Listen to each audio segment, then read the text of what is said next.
time to play ball. Welcome to the podcast with no limits. Whether it be sports, current events, or random thoughts, this is the place to step in and stay a while. Your host is a proud alumnus of Rio Hondo Prep, a former minor league baseball umpire, and a man with strong opinions. Welcome to the Get Home Safe podcast and your host, Matt Hersema.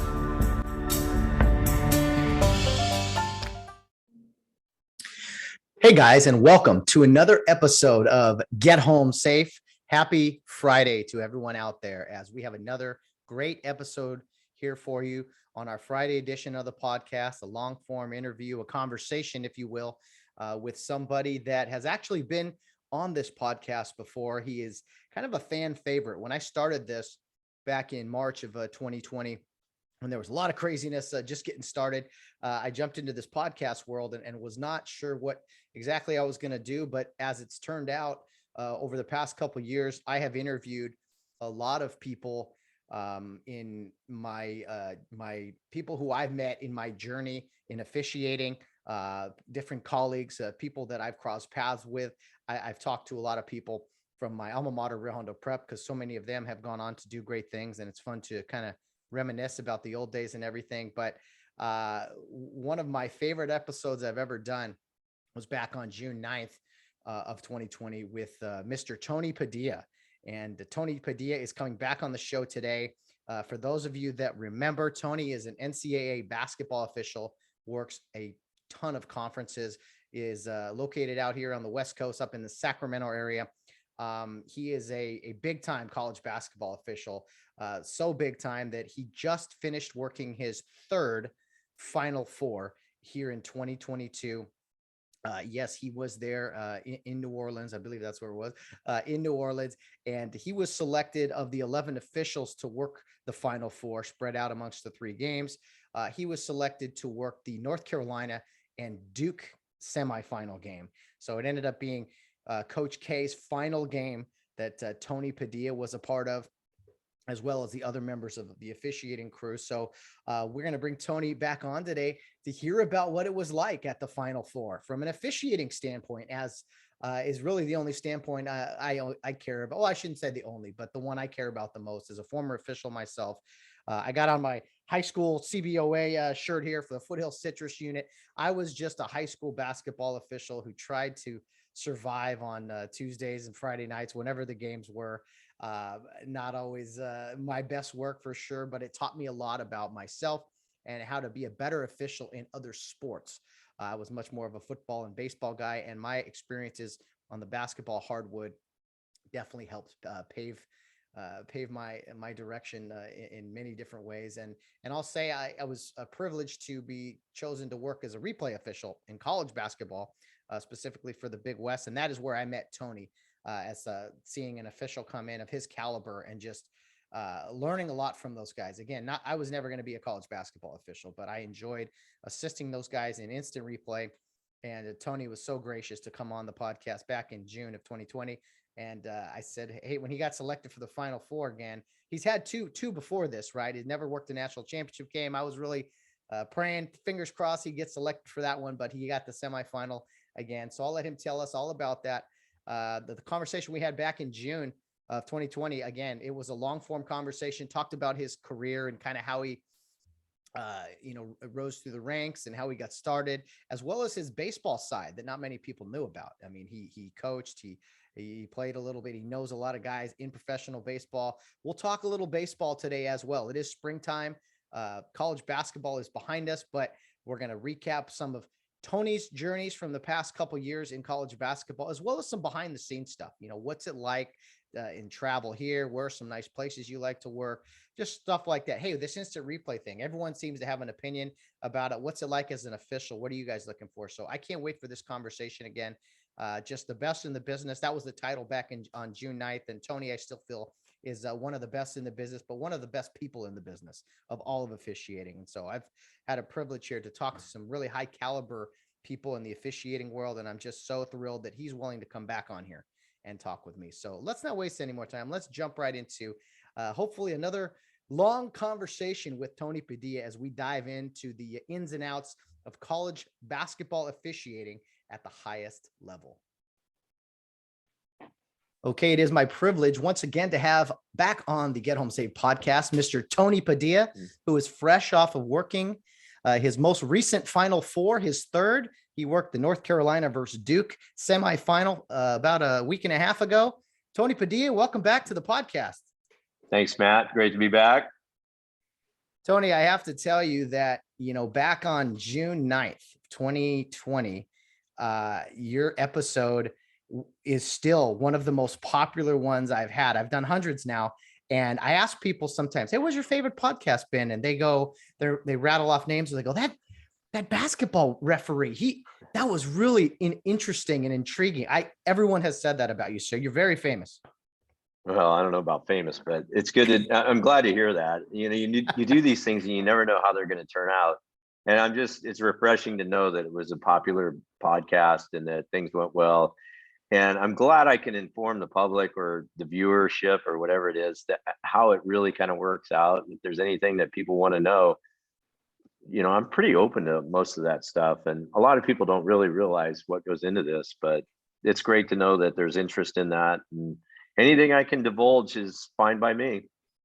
Well, I think in any officiating, we want people on our side. We want people to be knowledgeable and not just, be on us all the time. So, you do have, it's nice to have a group of people that are fans of yours, Tony, because most nights you don't have any fans. No, except for the other two guys, maybe. Yeah. And it's like I tell people all the time, the funniest part about officiating is at least half the people on the floor are gonna be happy with the call you made. Yeah. 50% aren't, 50% are. But you just hit a key word though, knowledgeable. That's something that the fans that go to games just don't have the knowledge and that's probably why they're more rabid and things like that. You get fans that are very knowledgeable and you get fans that aren't so knowledgeable. And it's funny when you talk about that because we as officials talk about what fans are really knowledgeable and what fans aren't. I'm not going to mention the fans that aren't, but I will say this: the fans at San Diego State are very, very knowledgeable fans.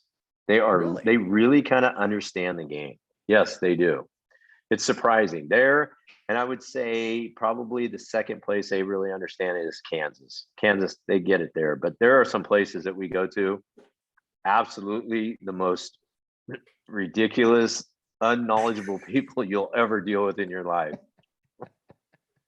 Well, that's kind of a common thing in fans and fanatics and everything. We're going to definitely apply some knowledge today, give some knowledge out to some people listening. We'll talk about some plays, some points of emphasis, stuff like that.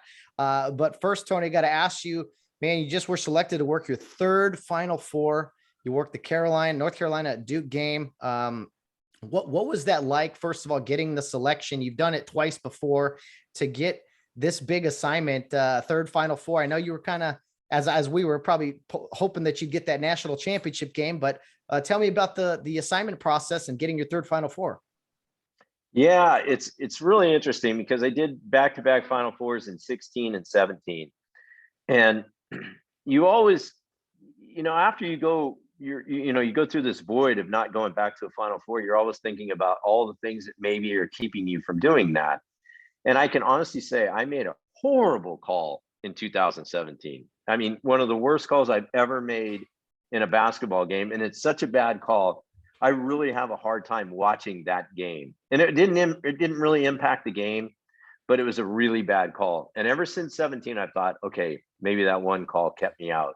Maybe the way there was a certain coach out west that I did not handle in a game very well in 2018. And I know that kind of kept me out of 2018. And I was fine with that because I didn't handle it very well.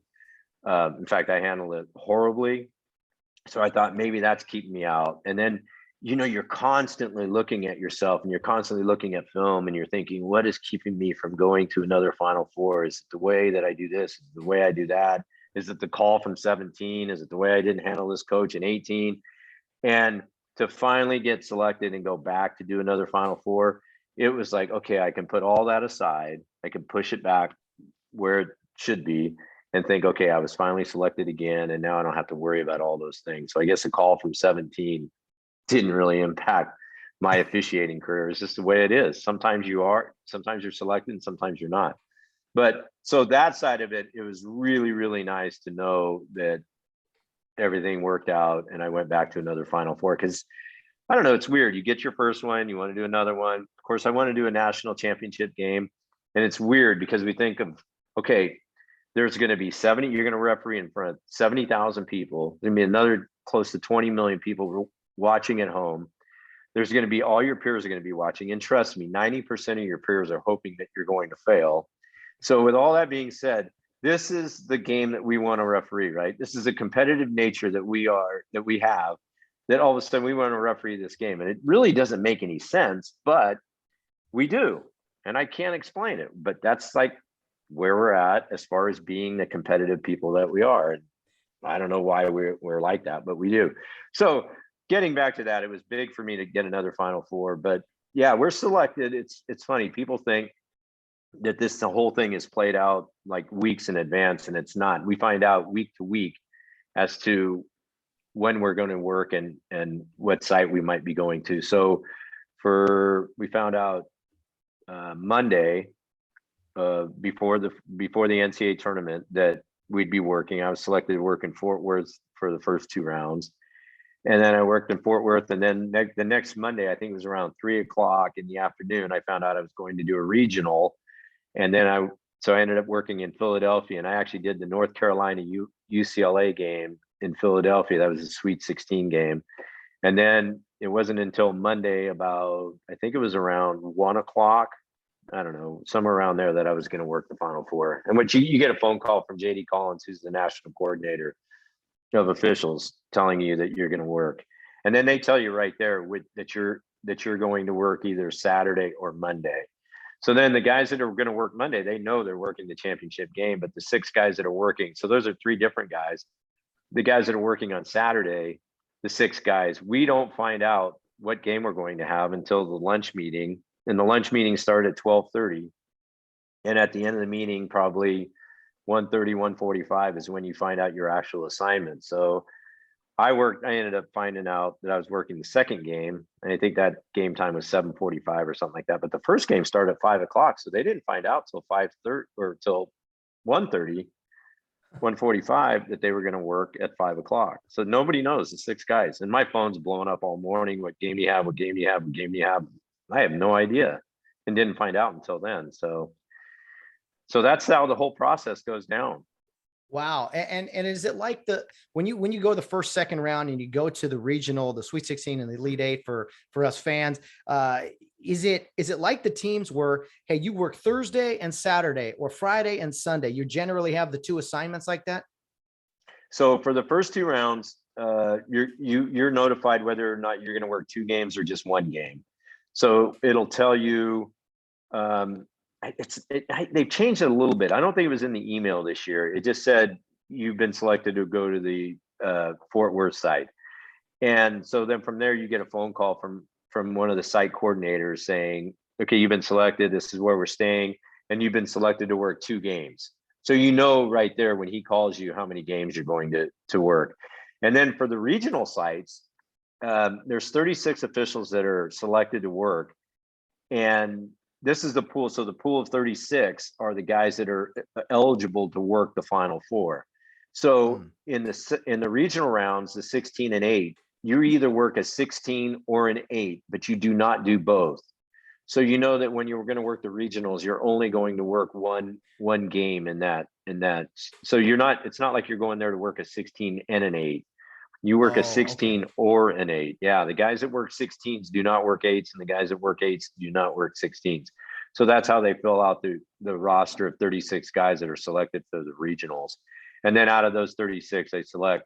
Now they're doing 11, 9 guys that actually work on the floor and 2 alternates. They've been doing 2 alternates since the bubble last year because of COVID. And that's how they go about select. So they've been selecting 11 out of the 36. So the 36 guys that work regional rounds are eligible to work the Final Four. Wow. And I've always wondered kind of these numbers and everything. So this is a big help for someone like me who's always trying to figure it out. But tell me this, Tony, do you happen to know off the top of your head, we could probably look it up, how many Division I basketball officials are there? That's a good number. I've been told 950, and I don't know if that's true or not. I know in our West Coast consortium, I believe there's 160, right, give or take. So I've been told 950, and that number might not be right. It might be less, it might be more. I don't know, but that's what I've heard, 950.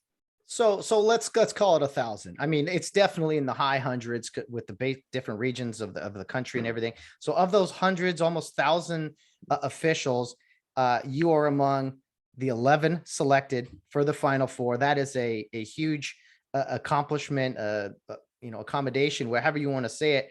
And you talked briefly about, why do you want those? Why do you want those? Everyone's going to be scrutinizing you and your peers and everything. But it's a quote I heard a long time ago. I should know who it's from. I don't. And you and I said this off the air, a few weeks ago when we were texting. I said, pressure is a privilege. And I really think that sums up getting those big games assignments in any sport. Yeah, you just go through the year and you really work hard. I'm probably a little bit over the top as far as my preparation for games and the things I do. I mean, I really go overboard. I watch so much film. I probably watch too much film, honestly, but I'd rather be over prepared than under prepared. And I don't, it's just kind of become a routine for me. And as far as like what you said, pressure is a privilege. I mean, it really is. And yeah, those games go to what they feel are like the best referees. And I know there's probably a million fans out there that probably think that, oh, this guy shouldn't be working at all, period. Not let alone a Final Four. That guy shouldn't be working on a JV high school game. But I mean, obviously I'm fooling somebody, and it's just like, you just look at the hard work and you look at the body of work, and I'm sure that that's what they look at. And people don't realize how much our games are graded. And so the NCAA has regional observers, and then JD Collins, who's the national coordinator, I've used his name before, he also game grades games during the season. So you'll get an evaluation from JD Collins or Bill Kennedy, who's the regional observer out west. And then I even go to the Midwest and work quite a bit in the Big 12. And so I'll get evaluations from Ted Hillary, who's a regional observer out there. So people would be amazed at how serious the evaluation process is. And then out west, I believe every game in the WCC, the Pac-12, and the Mountain West Conference are game graded by former officials who are retired.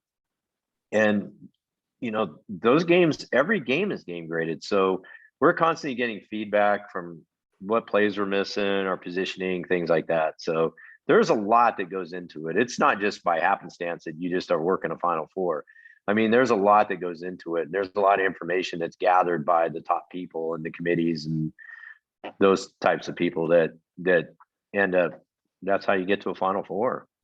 Well, and yeah, the details in which they scrutinize at times or grade. It's fans can say, "Oh, that was a bad call," but sometimes the evaluators they will talk about 4 or 5 things that happen right before that or the aftermath of a play, and really break it down, and something that the casual fan can't see.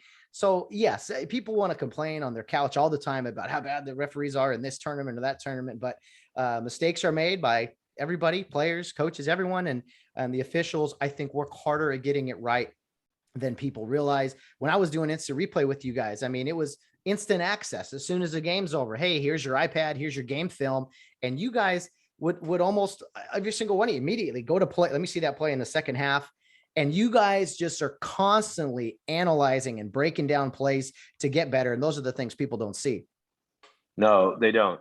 And I would say about 70% of the referees are very critical of themselves. I mean, I am probably the biggest critic of myself that you could ever imagine. And I'll tell you what, there's times where you miss plays in close games and it might impact the game significantly.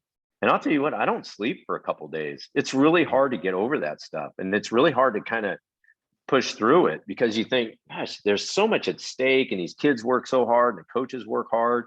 I mean, everybody's in this and they value, it's like there's a big value on the importance of this. And it's important that we place the same value as the kids and coaches are.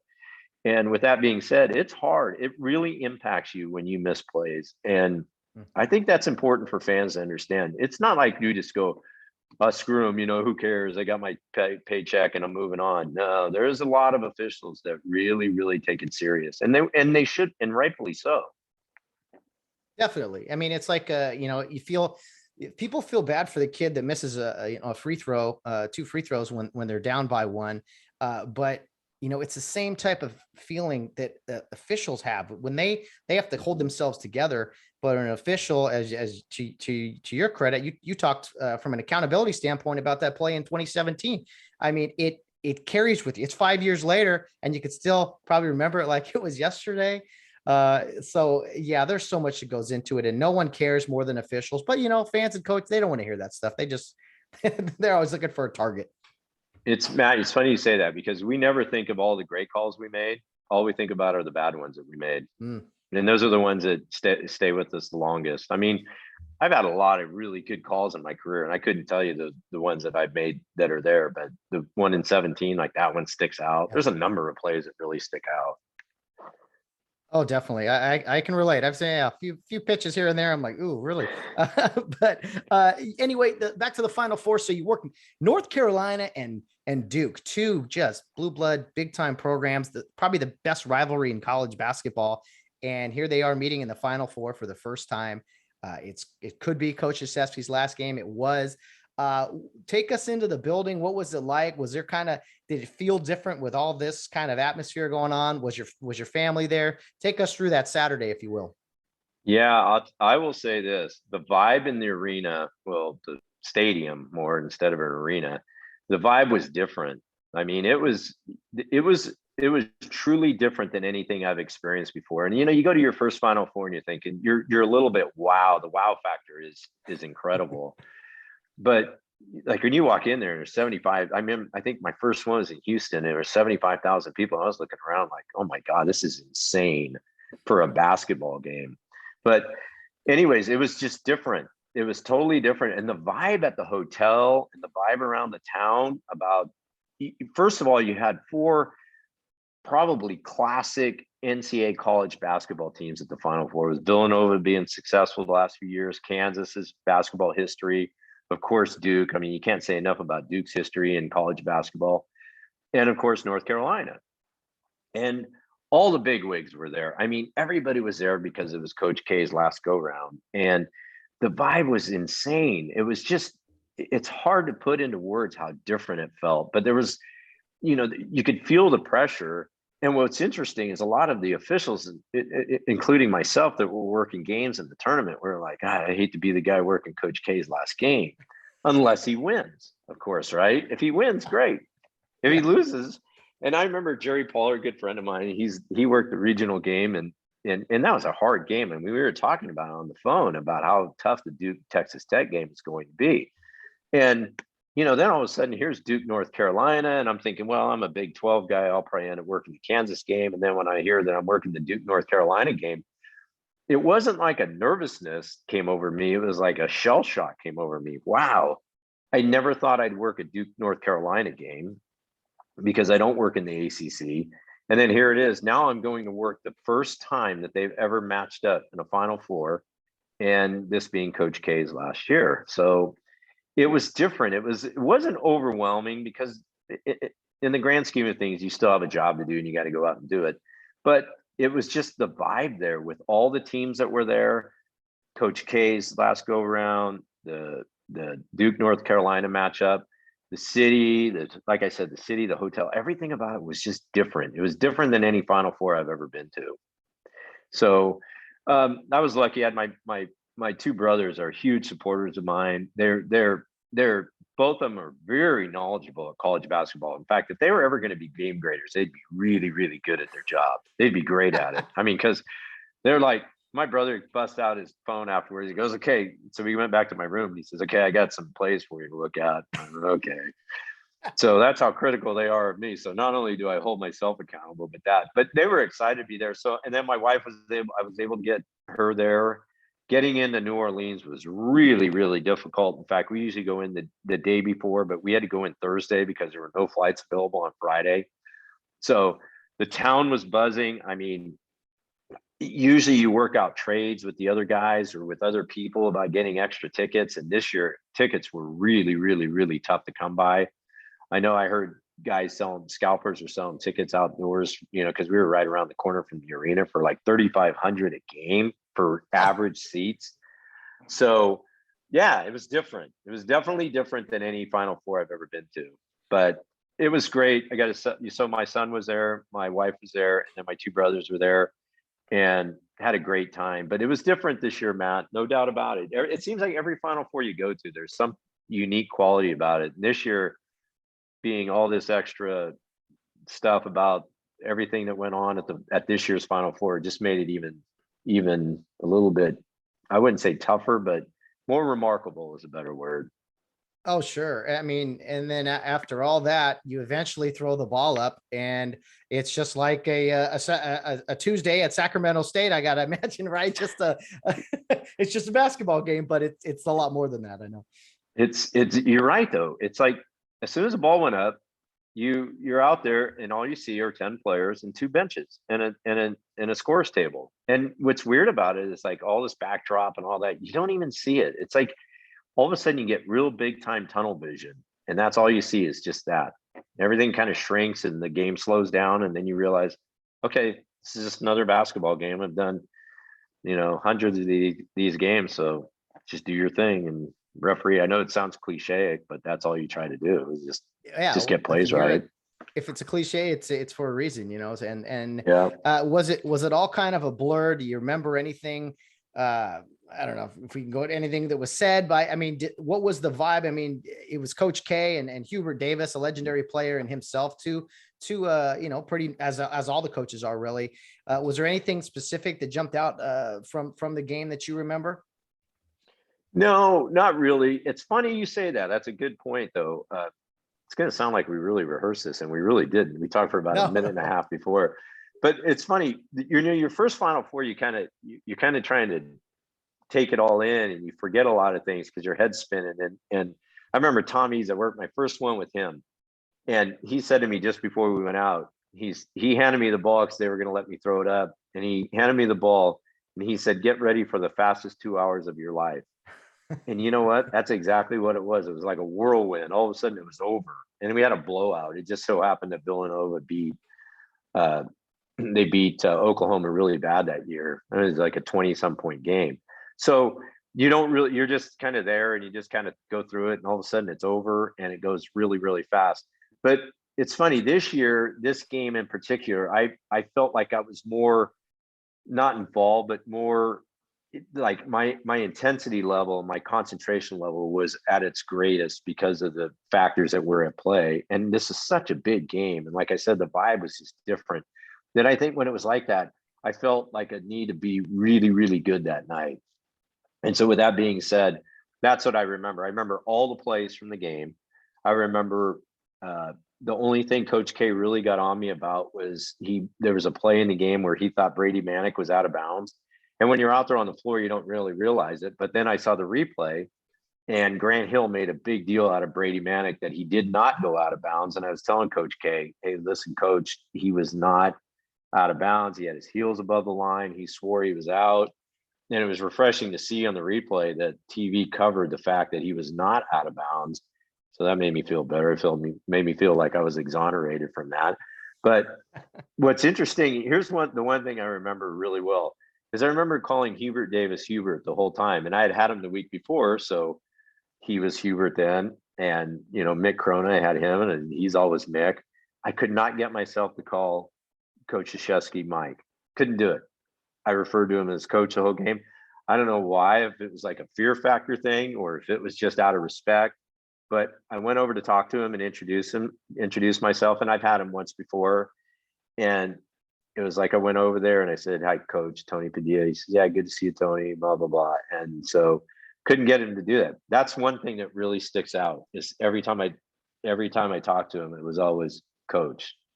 I didn't say Coach K or Mike. I just said, "Hey, Coach." So that's very, very refreshing in my brain is doing that. Oh, that is interesting. Yeah, that is interesting. You know, for those that don't know, the officials and coaches are on a first name basis during games. Mhm. It's a lot easier.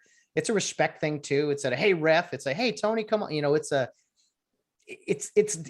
constant conversation for 2 hours sometimes, and so first name basis is generally how things work. So that's an Yeah. interesting little tidbit there. Let me ask you, Tony, as far as the 2022 tournament versus the 2021 tournament, how refreshing was it in comparison to last year, the bubble year in Indianapolis? All the games were in one city. Take us through what that was like for you guys last year. I didn't even think about, all the officials are probably in one spot and this and that. It was a tough year from the standpoint of you didn't know, not just the NCAA tournament, but games were being canceled. You know, we had to change travel plans. You might get into a town and all of a sudden that game was canceled and your next game was canceled. And then you had to get to another town, but all that was different. But this is the first year we were back to being normal in the NCAA tournament. And it was so much better because there was a sense of normalcy in the whole thing.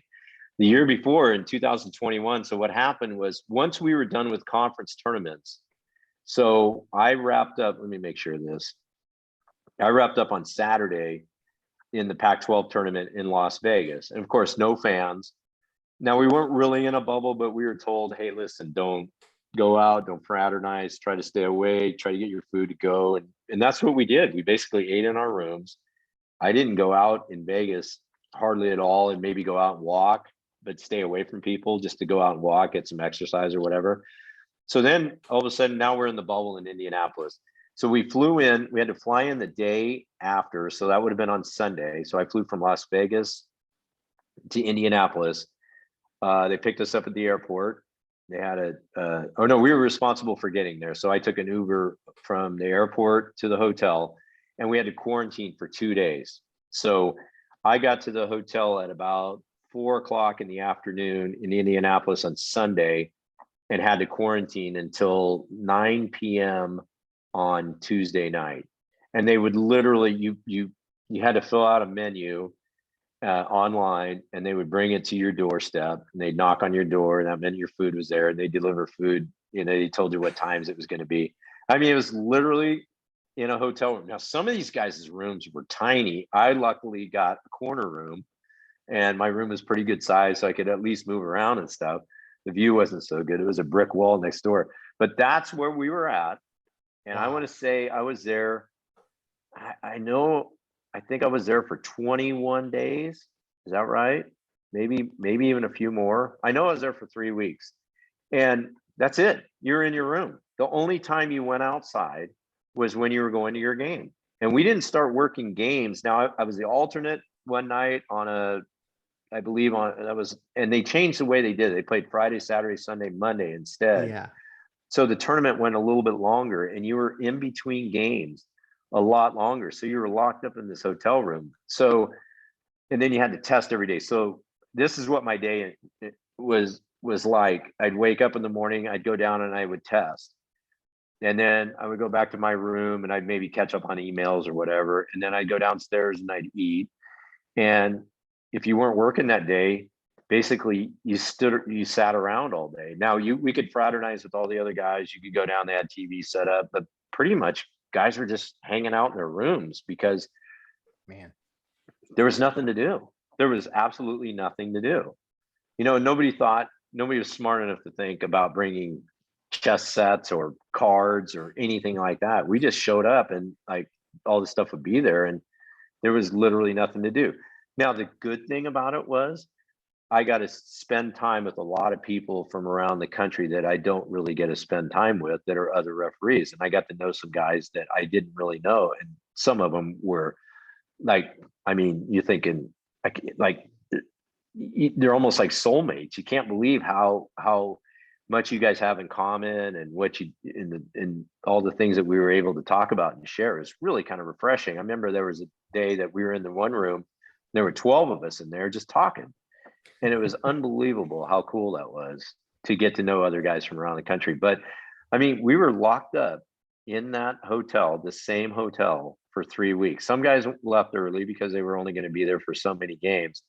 But I think I worked my last game on I don't know, Monday night, and I found out on a Wednesday that I wasn't going to stay for the Final Four. And I mean, I was out that door and gone. But it was a real, it was quite the experience. It was, I won't say that it was fun, but I No. mean, we had a job to do and get it done with. But at the same time, it was a tough ordeal to be locked up and incubated like we are.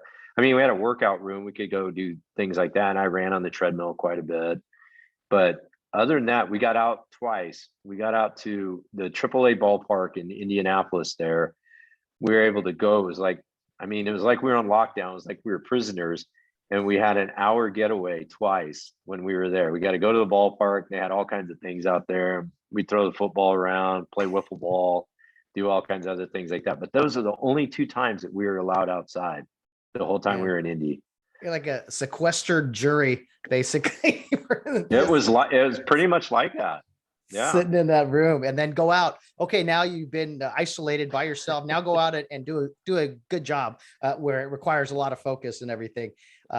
Mentally, that had to be just draining. Oh my goodness. It was tough. And then you're sitting there daydreaming all the time in your room, and then you got to go focus for 2 hours and really focus. And I don't know, it was almost like it was an interesting experience. I can't even tell you how it was, but it was, I hope I never have to relive that. Let's just say that. Oh yeah. I hope we don't have to relive a lot of stuff like that. What let me ask you, you've already painted a little picture for us behind the scenes, if you will, at the tournament, kind of a normal year this year, or was a normal year in 2022. So what was it like those weekends when your first or second round, you're either 16 or 8? What are those weekends like? Kind of what's kind of the routine, the rhythm of those select weekends for an official? So I was at a Thursday, Saturday site. So I flew in on Wednesday, and it was kind of cool this year. It's nice that I have my kids. I have a 27-year-old son, Zachary, lives in Houston. And then I have a daughter that's going to school at Northeastern. She's 23. She graduates this year. And then a younger daughter, Carly, who's going to graduate from high school this year. And it's great. My kids really enjoy still being around their dad. Just, I don't know what to say about that. It's a great thing for me. So my daughter was on spring break, and she was just kind of having nothing to do.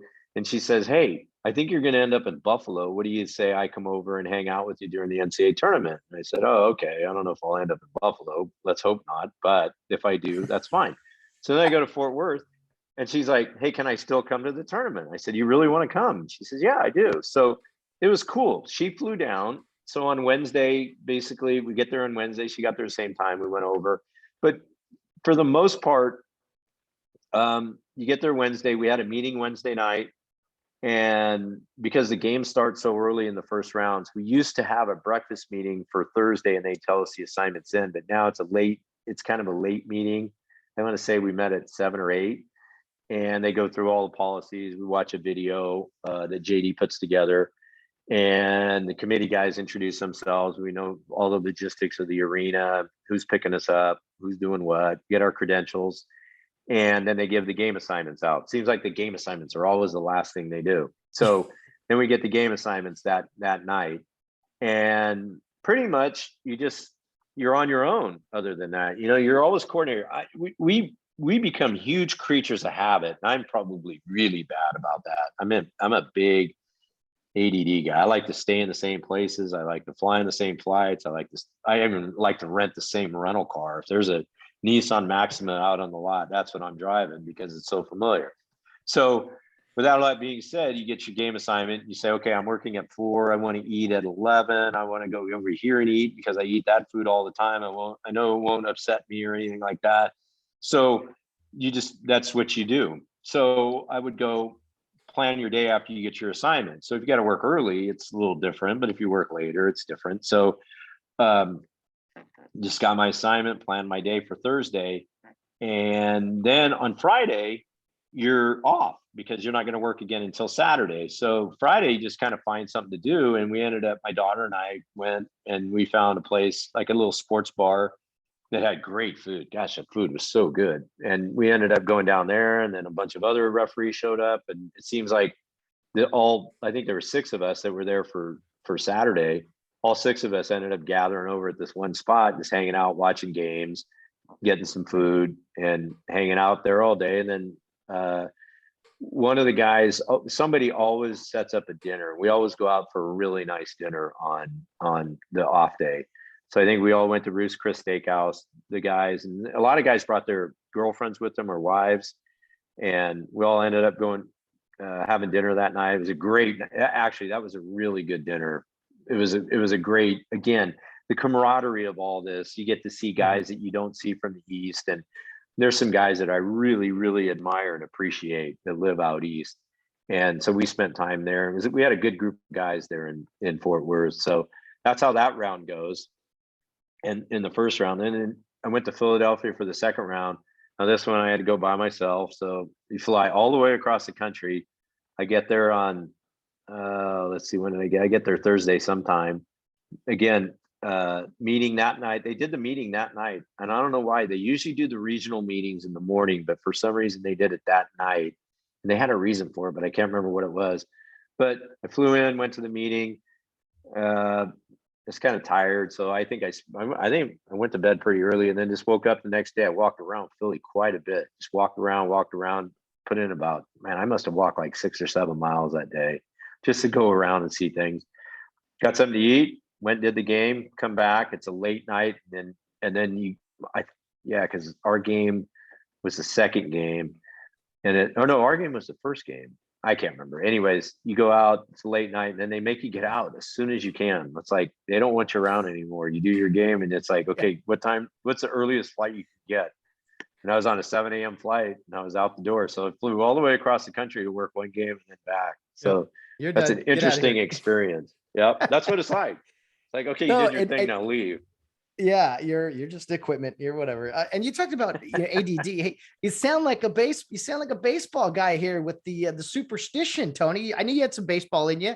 I think that's where it comes from. You're on a hit. Don't mess with a winning streak or hitting streak. You got to have the same sandwich every day or whatever. So that's where I think that comes from. That's a good question, Matt. I've been like that ever since I can remember. I get so much crap from Mike Reed, who's a good friend of mine, and Mike Cyphers, guys that that are my peers, I really admire and look up to. These guys give me the worst time about the things I do. I'm a little bit over the top. So like these guys love to do all their laundry on the road.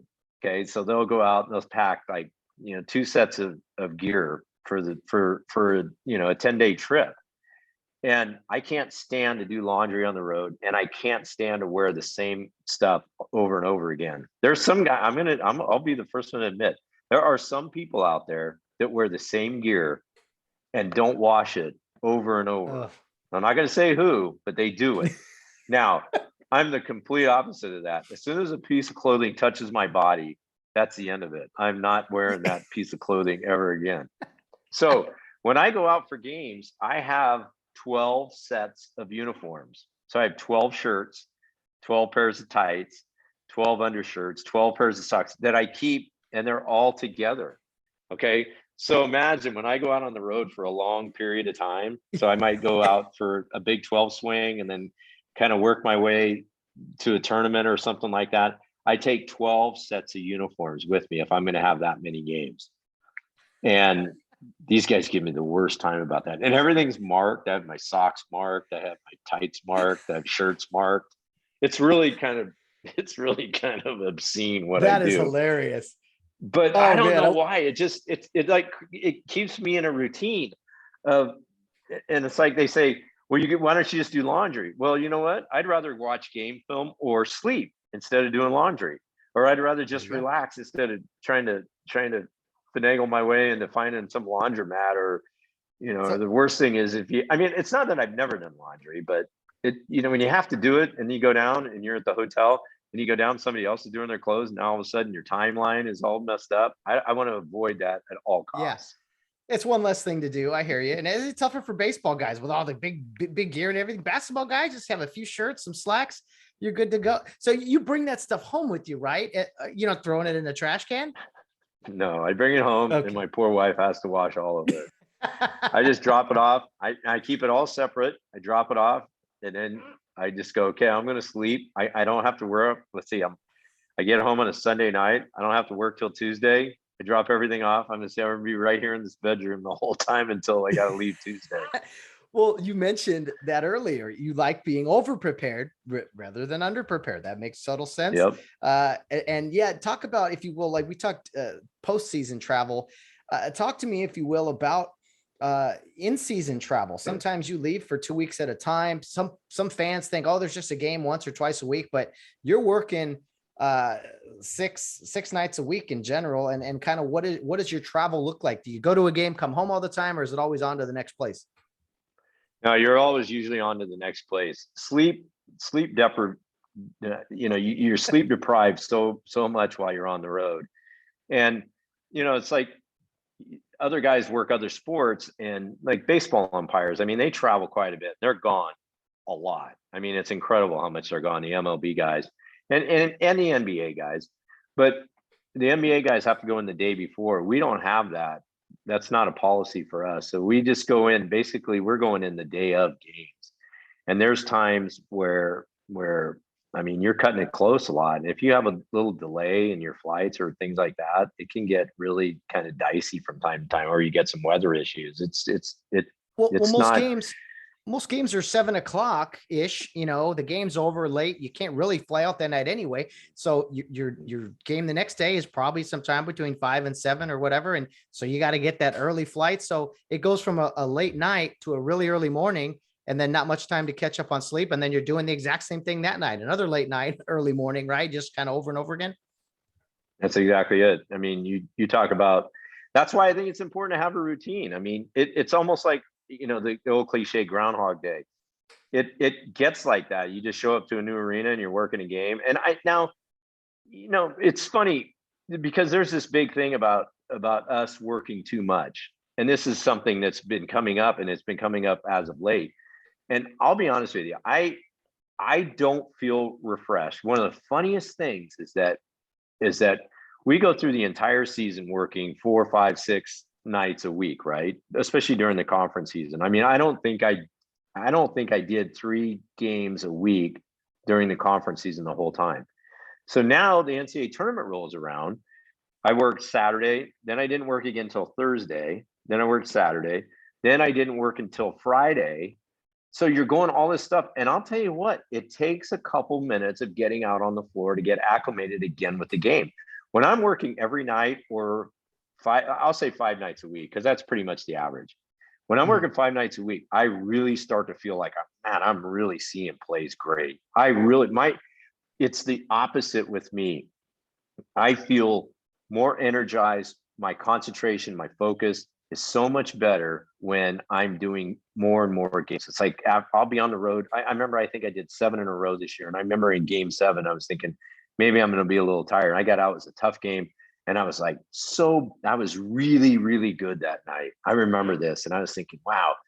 And I don't know if it's because we focus more, we concentrate harder because we've been out, or if it's just that it becomes second nature about that. But the funny thing is, during the Final Four, when you go a week without working, it takes a couple minutes. You get out there and you start running around. You're like, okay, I got to get my bearings. Maybe that's why this year was different. I remember saying to myself, I'm going to really focus, really concentrate from the get-go. I'm going to get all that other stuff of not working out of my system, get the rust off, so to speak, and I'm going to really concentrate. And I noticed right from the get-go this year, I was ready to kind of roll, but it's different. And I really feel that working a lot really helps me. It's a positive rather than a negative. Yeah, that it's so interesting to hear that. I think we talked about that on the last podcast back June 9th to 20. Is that different sports, again, they have different kind of ways about them. Basketball, baseball, I think you stay ready with repetition, really. Whereas something like football, it's a 1 day a week sport. You spend 5 or 6 days preparing and talking about it and making plans. Whereas in basketball and baseball, you work so much of it almost daily that it's It's repetition and just alert and being aware. And yeah, your body and everything is just falls right into that.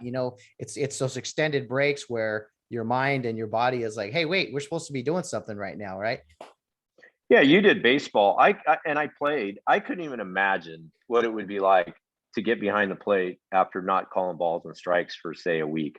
Because I mean, seeing those pitches and seeing it is really important. And the other thing what people don't understand, especially in baseball, because I got that little affiliation with the AAA team here, and I sit in the dugout and watch games.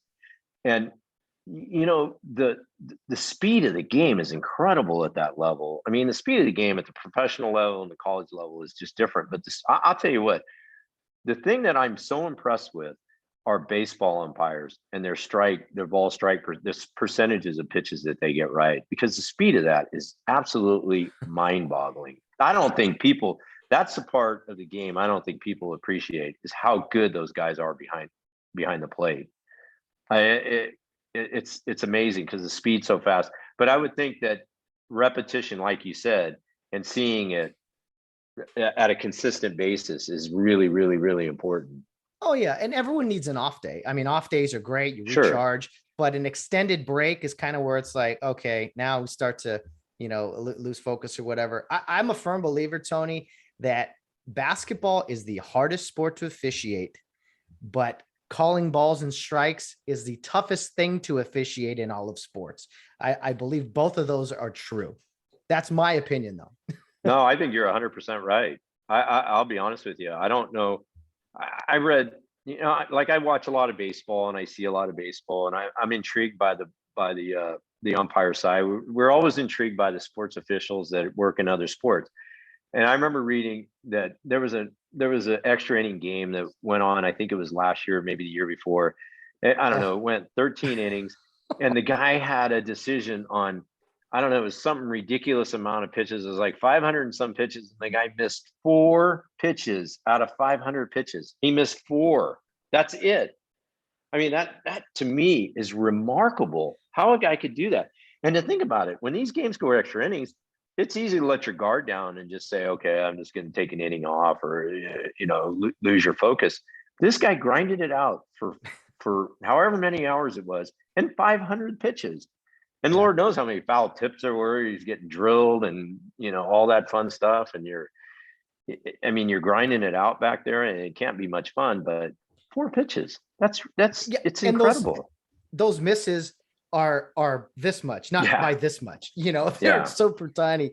And those extra inning games, oh boy, much like an do you think when he missed those pitches, he looked in the dugout and said, hey, my bad? I mean, I'm being sarcastic about it, of course, but I mean, 4 pitches, that's it. It's pretty impressive. Yeah, and the funny part is like you said, we were talking about earlier, the knowledge of fans. Maybe they're getting on him the whole game. Who knows? Or maybe the coaches were riding him. I don't know. Well, it's remarkable balls and strikes. Hitters have been funny to me in my experience, is that they're like, that wasn't there, that was off. But I mean, it's like, okay, maybe it was an inch or so off the plate. I believe that you truly do believe that. But are you that good as a hitter to be like, that's 1 inch off, I can't swing? I'm like, I don't know, man. With 2 strikes, like that's a close pitch. You're leaving it up to a human being, although they're talking about, these robo umpires here, which I'm not a fan of, but, give me a robotic shortstop too. What are we doing, Yeah, I'm glad you brought that up, because I just played golf with the MLB umpire the other day, Brian Knight, and he says that he thinks in the next 4 years you're going to see it, robotic umpires. And I think it's going to deteriorate the game immensely. I'm not a fan of that. I think there's got to be some human factor involved. Whether you like it or not, it humanizes the game. All of a sudden we're going to say, okay, baseball is going to be robotic now. I don't know. It just kind of brings it down to it just takes it to a level that I just don't want to see. No, I don't either. I think it's a bad slippery slope, we'll say. I mean, replay is something that is now in all sports. I mean, I'm watching my buddies work college baseball. It's at every level now. It doesn't matter the conference. I mean, replay is here to stay, but I just think the automatic ABS, automatic ball strike system is a bridge too far. It's just we don't need to be doing that. But then again, people at high places are making those decisions. Let me ask you, Tony, a little bit. Let's break down some philosophies and some basketball terminology. One thing that's nice about the NCAA tournament is that when you guys do go to replay, or even if there's just a weird play, there is someone who CBS goes to, TBS. They go to Gene Steratore, who's a former college basketball official, former NFL official too. I like that he is involved, or there's someone who can kind of educate the public on these TV. First off, how do most officials receive kind of someone like Gene Steratore dissecting their plays and their decisions?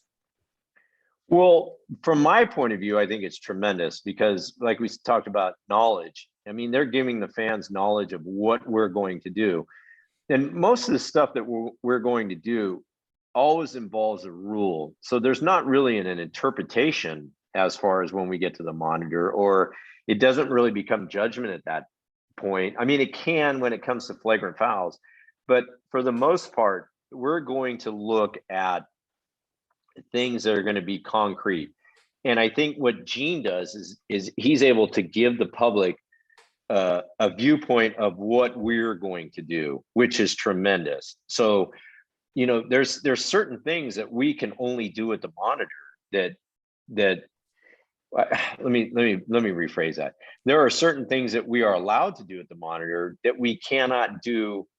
We can't change anything. So like we can look at timing plays, we can, the time of plays, we can look at under 2 minutes, we can look at out of bounds plays, we get to use it for the arc, goaltending, things like that. So what Gene does is he makes the fans understand this is what they're going to do. And it's great. I personally enjoy it. He's not critical of the calls we make. He's just explaining, here's the due process of what these guys are able to do. And I think it gives us a little bit of a break, and it gives us he gives the fans an opportunity to see a viewpoint that not very many people usually have access to. And I think it's absolutely tremendous.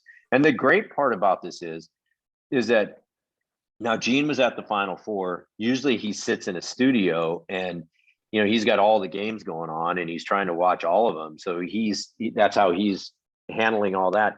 But at the Final Four, he was there and he was adamant. I went out, saw Gene. It's the first time I've seen him in a while. And he says, anything comes up, you guys, please come over here and explain it. Give us your viewpoint. Give us this. And there was one situation where Bo Borowski, one of the guys I worked with, he actually went over there and told Gene, this is what we're doing and this is what we're going to decide to do. So there's a lot of mutual respect for each other. They're kind of trying to explain it. They're not trying to throw us under the bus. They're trying to explain it the best that they can. And they want to know the outcome. And during the season, we do that with the color guys too.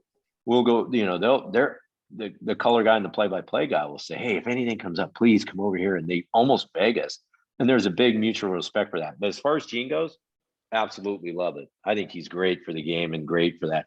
And the other guy, the guy who's the best though, and he's on the football side, is Mike Pereira. And we've talked about Mike before.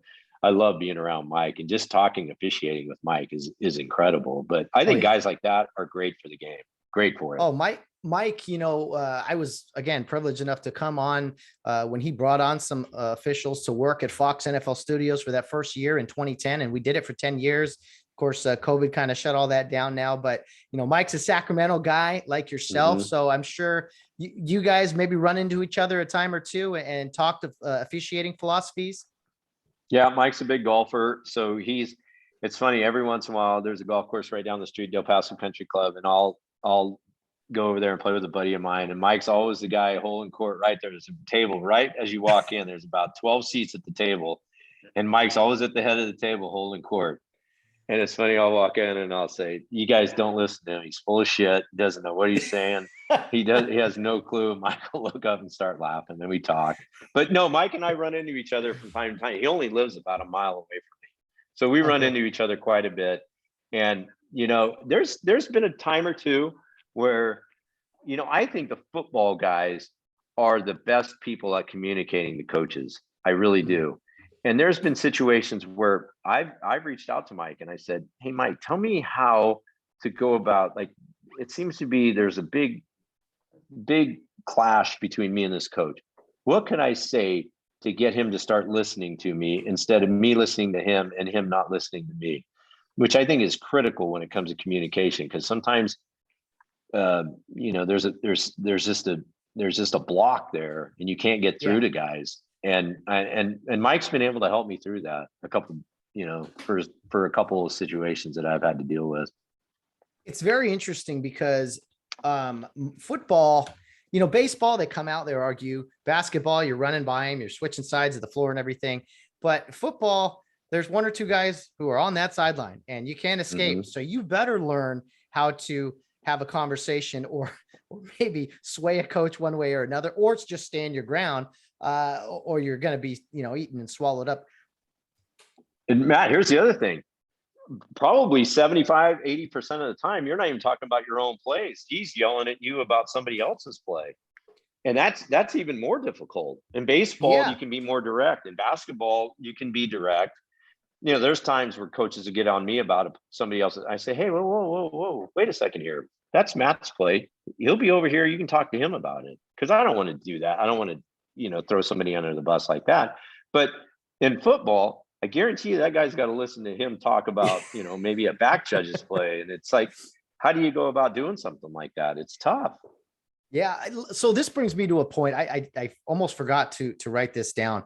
This is look at, you're working the games. I'm not, but this to me is very relatable in this area. I don't like that in the men's side of Division I basketball or college basketball, the calling official always goes opposite table instead of table side. Now, to me, I'm a football guy.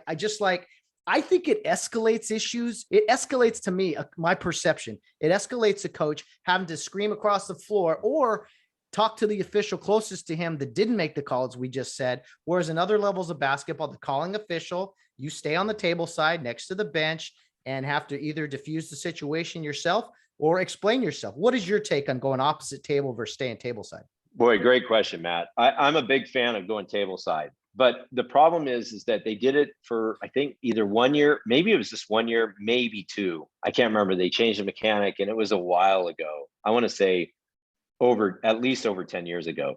And they noticed that the biggest problem they had was too many officials were spending too much time explaining to the coach what just happened. And I don't know if it was because of the nuance of doing it or if it's just because referees didn't know how to talk to coaches. I think when in those situations, shortness is sweeter than going over there and trying to belabor a whole conversation about, well, the defender did this, and then the offensive player did this, and then this happened, and then this happened. I think that a lot of the biggest problem with that was the officials ruined it.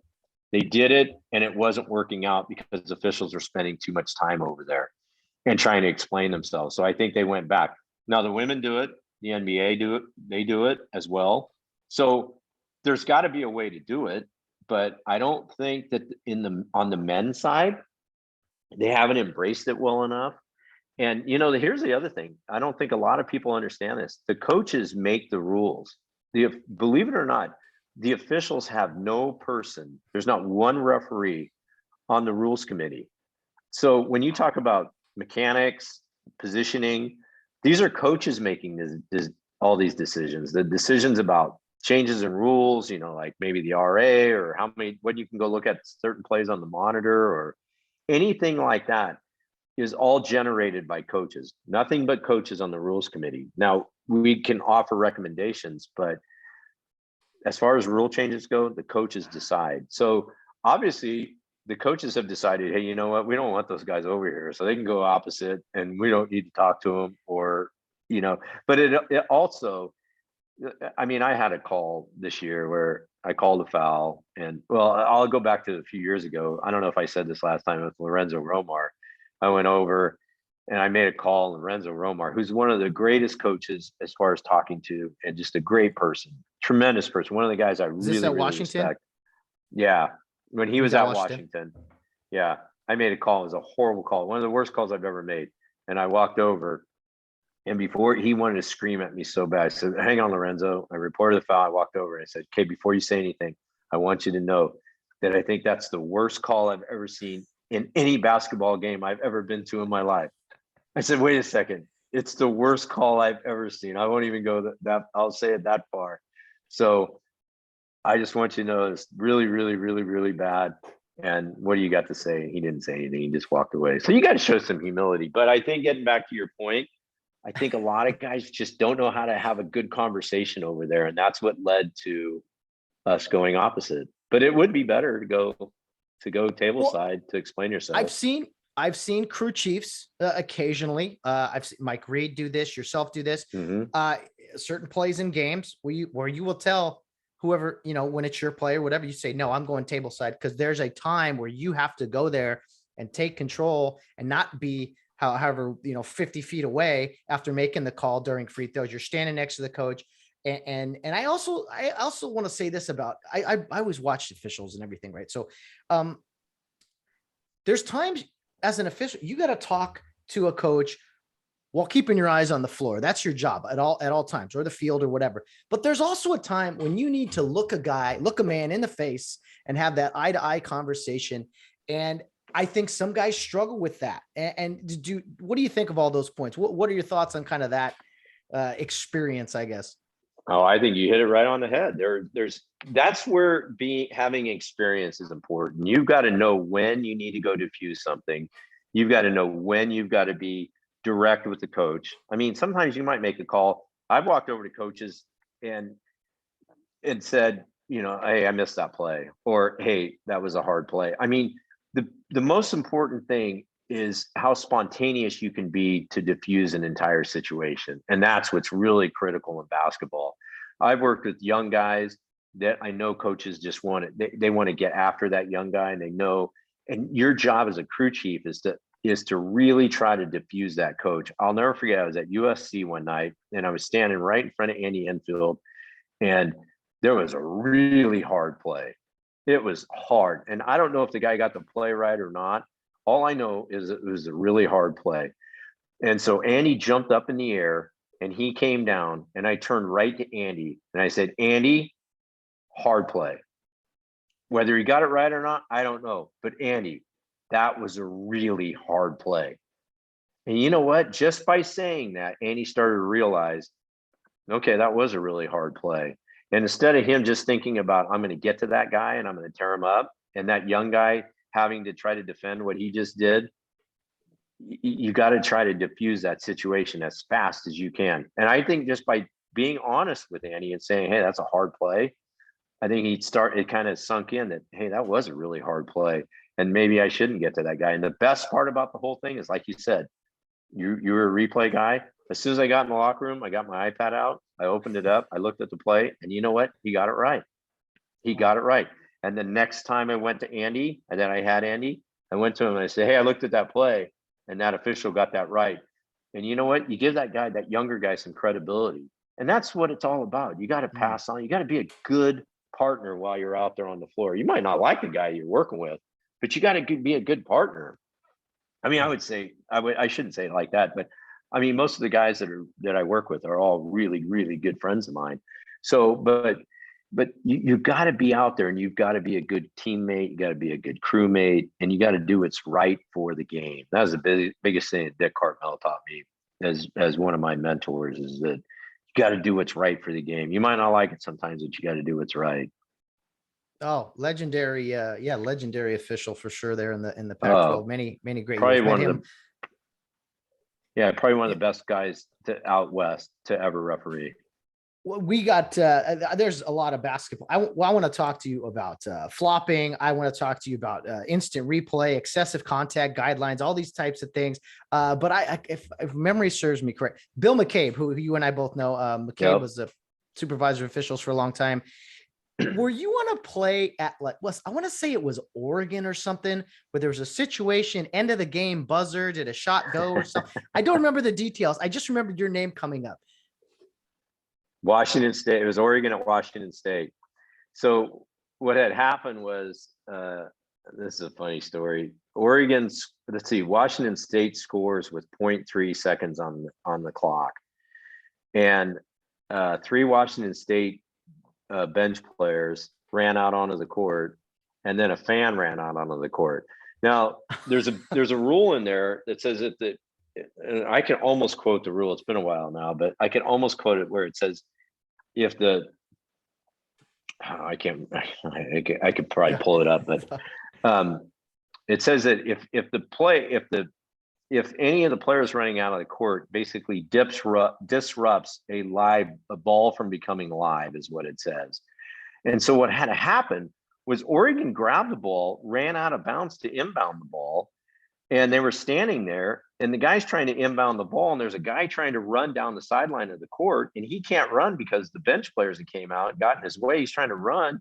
And so next thing you know, Washington State's up 2 with 0.3 to go I think this is this is at the first overtime. And now I was with Mike Littlewood, and we had to call a technical foul on Washington State because they promptly delayed the ball from becoming live. That's the rule. So they delayed the ball from being inbounded. The guy's out of bounds trying to inbound it. The guy's trying to run around, and all these guys on the court impacted whether or not the ball could become live. So we gave Washington State a technical foul, 2 free throws. They make both free throws. This is an interruption of play. Washington State got the ball back. Oregon goes on to win. And I'll tell you what, we had everything you could imagine thrown at us as we were leaving the court. Everything you could imagine being said to us, everything you could imagine. I mean, every threat in the world. And Bill McCabe was the boss at the time. And I'll tell you what, it was so refreshing. We get inside, Mike Littlewood was the referee. He goes, okay, Tony, get in the rule book, start finding the rule, this and that. Bruce, you do this.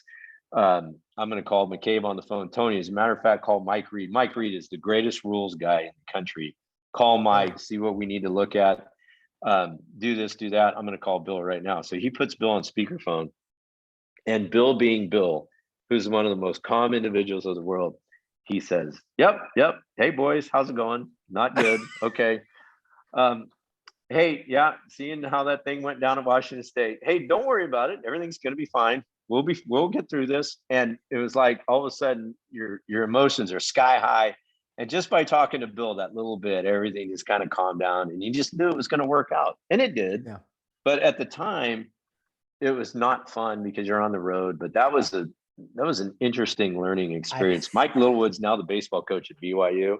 And every time I see Mike, we always talk about that. It's that Washington State. Oh God, it's crazy. Yeah, but having to make unpopular decisions is kind of the nature of the business. And even though the clock was stopped, the ball was still live in that situation. Yep. They have 0.3. They have no chance. Yeah, that's hilarious. That's where I think the story came up. I was about to go work a BYU series, and McCabe was telling me about, oh yeah, Mike Littlewood used to be NCAA official. He goes, listen to this story. You'll appreciate this. He told me that. I went, oh, you got to be kidding me. But you're right about Bill. I mean, he's Santa Claus. He's just the nicest, calmest guy. And he was on this podcast. That was a ton of fun talking with him about his officiating career and from a supervisor standpoint too. And he's done a lot of stuff. I mean, he had a great career as a football referee, college football referee. And then he spent time in the NFL. And that's how I got to know Mike Pereira really well, was through Bill McCabe. And then Bill's son is a white hat in the NFL or in the Pac-12. Pac-12. Yeah. His son, Mike. And that relationship I've had with Bill is absolutely tremendous. In fact, there's 5 guys that really, really impacted my officiating career as far as non-officials. And Bill's certainly at the top of that. He really had a lot to do with my success on the floor. No doubt about it. Probably one of the best human beings. He's just, you can't even say enough good words about Bill. Amen to that. Absolutely. Well, let me ask you about a few plays and terminology. We just made it through a pandemic. I think there was a new pandemic the past couple of years in basketball, and that is fouling of 3-point shooters, Tony. I don't know if it's getting called more, if defenders are doing more. I watched so many games in the tournament this couple weeks ago, and I swear every game had a couple times where there was 3-point shooters getting fouled. I was like, I don't understand fouling a guy that far away from the basket. So Am I seeing things? Is it happening more often? What's going on? No, it's a good point. There was a point of emphasis this year. It's both on the offensive side and on the defensive side. So we really haven't done a very good job of protecting shooters out away from the basket. We have a tendency to call more fouls as they get closer to the basket, because I don't know why, but from looking at film, we have done a poor job of protecting shooters in the shooting from 3-point arc. And let's be honest, there's a lot more shots being taken from out there too. That's kind of where the game has gone. I mean, you look at some of these programs, you look at like Arizona and Gonzaga out west, and then you look, you can work your way back east, Kentucky, a lot of 3-point shooting programs. But anyways, so there's a lot of shots being taken, and there's been a point of emphasis of really protecting the shooters, letting them go, they're a shooter from start to finish. And what I mean by start is as soon as they start upward, all the way back until they come back to the ground. So there were a lot of things, and the NBA's done it too, where, a lot of guys were just kind of running up on shooters and not letting them land. So there were situations where they'd come down on feet, and they'd come down and they'd touch the legs, or they touch hips, or they touch, they'd get a little piece of their elbow as they were going up to shoot. It wasn't much, but it was really impacting 3-point shooting. So there's a point of emphasis of, hey, we got to do a better job of protecting these shooters. Okay. With that being said, they also notice, and we'll kind of tie into the flopping on this, that a lot of the 3-point shooters were kicking out their legs. So when they'd shoot the ball, so for instance, a right-handed shooter would shoot and he'd kick out his right leg, and trying to fool the referee into getting us to call the foul. Now, what really has impacted this is that when they kick out their leg, imagine this, if the shooter's shooting and the defender's running perpendicular towards the shooter, and the guy kicks out his right leg and he trips the defensive player, even though the defensive player wasn't going to hit him at all, we've been told to call those offensive fouls.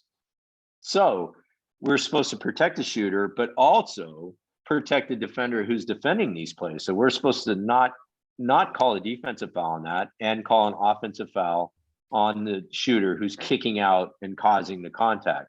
So basically, whoever initiates the contact is who we want to penalize for the foul. Now, I had a play in the NCAA tournament where, and I can't remember what situation it was, where the guy, and it was in the Kansas Creighton game, and a Creighton guy kicked out, but the contact by the offensive player did not initiate me to call a foul. There wasn't enough there for me to call a foul. So I remember I was running up and down the floor, and everybody's looking at me like that should have been a foul. I said, no, and I was making a motion like he kicked out, and the offensive player caused the contact versus the defensive guy. And I remember looking at it on film, I was thinking, man, I look like a complete fool trying to run up and down the court, kicking my leg out and get down to the baseline where I need to go. But so that's kind of where they've gone with that.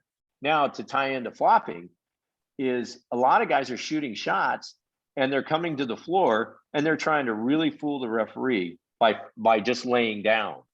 And so that's pretty much where the flopping stuff has come into play. You're seeing a lot more flopping from 3-point shooters who are going up, defensive players get close, and then they lay down and try to fool the referee. And believe it or not, as much film as I watch, I would say we're still getting fooled 50% of the time. 50% we call a flop, which is correct. I would say 50% of the time we penalize the defender, and he should not be being penalized. You'd be surprised how many times we miss that play. A lot. Interesting. No, it seems like, and it's gotten to be a tougher play to officiate because it's not just that obvious hit on the elbow.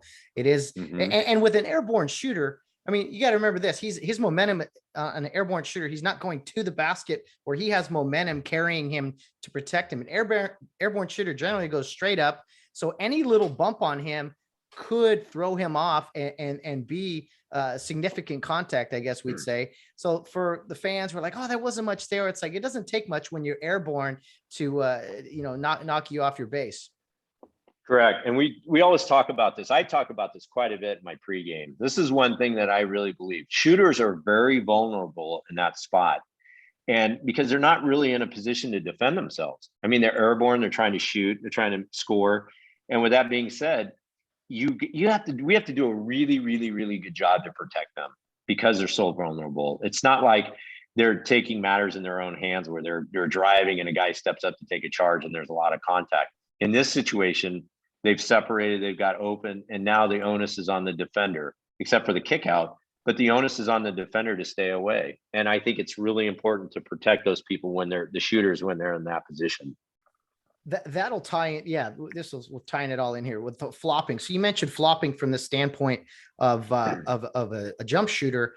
But first of all, the flopping call is it the same for, say, a block charge? Is it the same penalty for, hey, we have a flopping? Is it a violation, right? And is it a team warning? How does the flopping aspect of the game policed or enforced?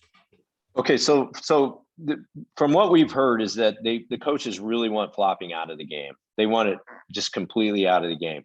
Now, so the way the rule reads now is that we give the team, they get one warning, and it's kind of convoluted in that it ties into other warnings too. So if there's a delay of game warning, that also kind of ties into the Class B technical foul. That's for it kind of gets complicated. But anyways, as far as flopping goes, if we call a flopping foul on the home team, or we call a flop. So we give them a warning, we go over and report it to the table. And then at any time during the game, if there's another flop against the home team, it becomes a Class B technical foul. It's one shot, and then we go back to the point of interruption. So it doesn't really impact the play that much or impact the game that much. It's just they're trying to do their best to get it out of the game. Where we're seeing all the flopping stuff is pretty much 3-point shooting and block charge plays. You see it quite a bit in block charge plays.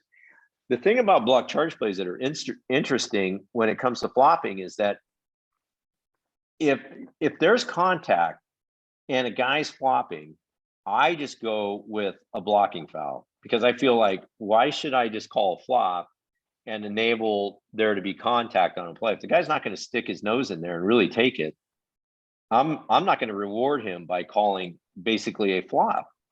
I'm going to penalize him for getting out of the way if there's contact. So guys running in, there's an offensive player gets airborne, he decides to bail, and there's contact on this guy who's a shooter. Again, I'm going to protect a guy who's in a vulnerable spot and reward him instead of penalizing him. So what I mean by that is I'm going to take the higher of the two penalties. If I can call a block on a play that a guy flops, I'm going to call a block every time.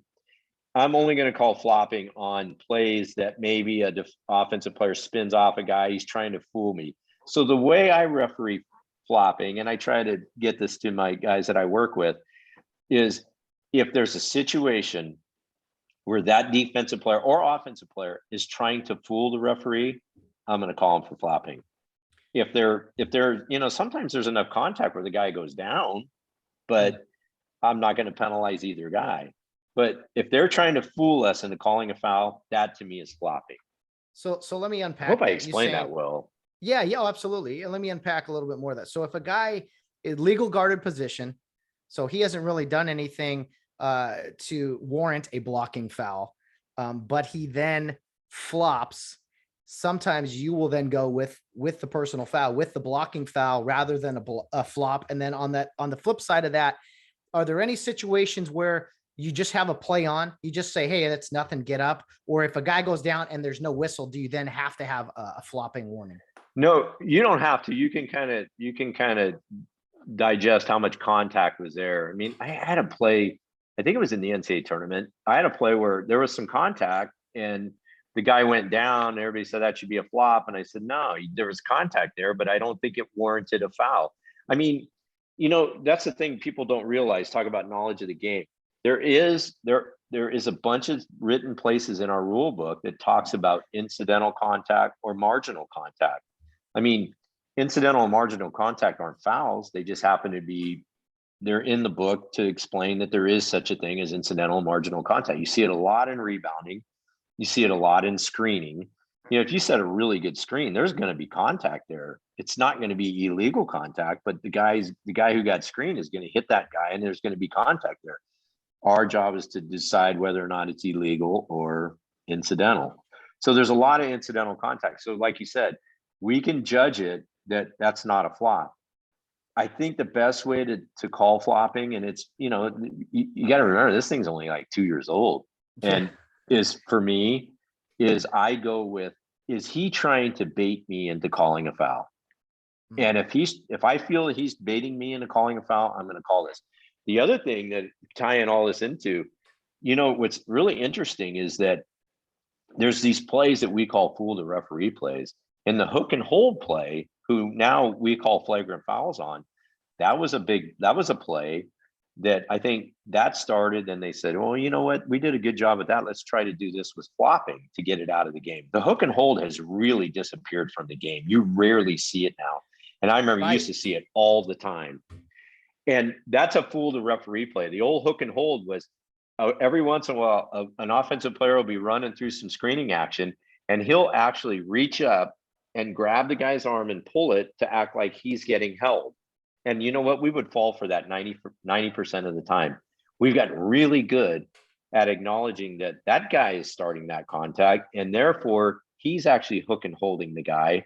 And rather than penalize the defender, we can penalize the offensive guy now. And that was a big fool to the referee play. And to discourage it, like you said, it's new. That's why I'm asking a lot of these questions too, is because it's a lot of flopping, the hook and hold. That stuff is pretty new still. And, most people don't know about it. But so the other thing is with the hook and hold, it's not only to discourage the offensive player with just a common foul, the hook and hold always gets upgraded to a flagrant one. Correct. If we feel, and we can always go to the monitor. So if we call a foul on the floor, we can always go back and look and decide if we're going to upgrade to a flagrant one. We can even go, if we call a foul on the floor and we go, let's say I call it on the defensive player, and the coach says, wait a second here, that guy grabbed my guy. He didn't go look. We want you to go look at that. First thing I do is I say, hey coach, okay, I'll go look, but if you're wrong, it's going to cost you a timeout. And he'll say, I don't care. I want you to go look. So now if we go look and he's right, we can take the foul off of his player, the defensive player, and we can assess a foul on the offensive player, and we can upgrade that foul to a flagrant one foul. So we have a lot of options when we do go to the monitor with the hook and hold play, and mostly flagrant fouls. So, but the key to all of this stuff is to make sure you have a call on the floor. If you don't have a call on the floor, you can't really do much. This year, as a matter of fact, I had Texas Tech at Iowa State this year, and I had a call at the very end of the game that, you talk about things going viral on the internet, and Twitter, and all this other stuff. This play went viral. It went all the way around the country. And I never had so many people call me about a play in my life. And they said, wow, what were you thinking here? And it was really kind of an interesting play. And we have this thing called a cylinder foul. And it involved a cylinder, it involved a three-point shooter, it involved an offensive foul, it involved a flagrant foul, it involved a flagrant two foul. I mean, all these things were at play. And you talk about a play that went viral. Everybody in the country, I think, saw that play. And it was really, really an interesting play because 85% of the people that I spoke with thought that it shouldn't have been the way I called it. It should have been a cylinder foul versus the way I called it. And if I'd have called a cylinder foul on the play, the game would have been tied. Instead, I called it the way I did. And after all the stuff that went around the country, everybody like that, the most important thing was my boss in the Big 12. He's an interesting guy. He's a great guy to work for. And he's just real blunt, to the point. He says, sent me a text back. He says, I'm good with what you called. So that's all that matters at the end of the day. That's right. That's all that matters. So last two things. Well, no, it's not last two. So I mean, block charge, education on the block charge, but you mentioned cylinder right there. For in layman's terms, I guess, what the cylinder play, how can you best explain that to fans to kind of give them a better education? Okay, this is great. And I hope everybody in the country that ever watches basketball watches this video and listens to what I have to say. So the cylinder play was basically designed for perimeter play. And what was happening was defensive players were walking up onto the offensive players so closely that guys couldn't maneuver or couldn't make a basketball move.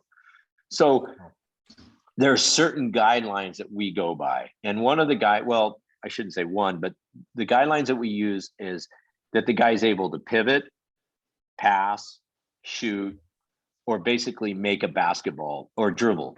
So he's got to be allowed to make a basketball move. And if he's not able to make a basketball move through maybe a double team or a one person being on him. So imagine if I get the ball and I start to pivot, and the defensive guy walks up on me so much that my pivot foot is in between his 2 feet. So he has invaded my space. So imagine that if, like, here's my, see if I can do this. So here's my pivot foot, and there's my, if the defender's 2 feet or inside my pivot foot like that, then that's a cylinder foul. And we're supposed to blow immediately, just call a cylinder foul. Okay. So if the defensive players are not allowing me to make a basketball move, then we can call a cylinder play.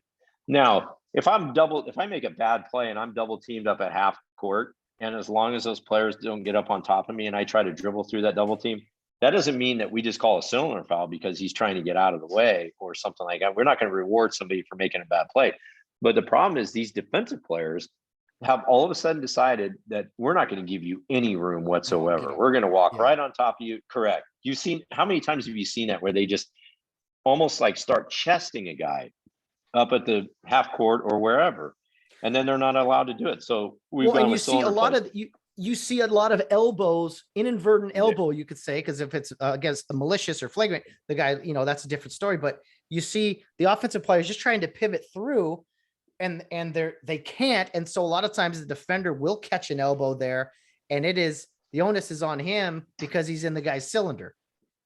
100% right. So that's why they came out with the cylinder thing, is because a lot of guys were taking elbows and they were just trying to get out of the way or make a basketball play, and they were hitting guys with elbows. But so again, we can use a monitor to look at these plays.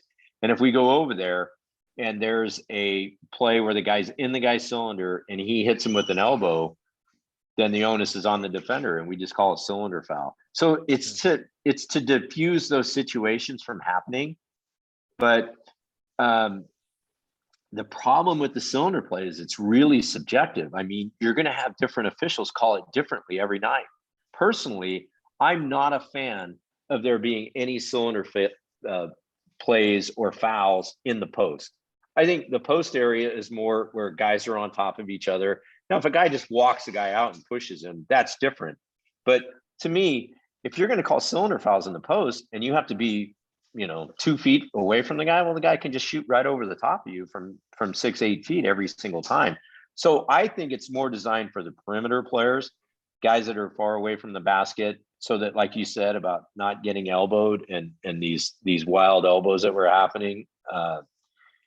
I mean, some guys were getting creamed because they were in the cylinder of the player, and somebody would just get them with an elbow. And rather than penalize the guy, the offensive player, with a flagrant one for throwing the elbow, we're starting to penalize the guy for invading his cylinder space.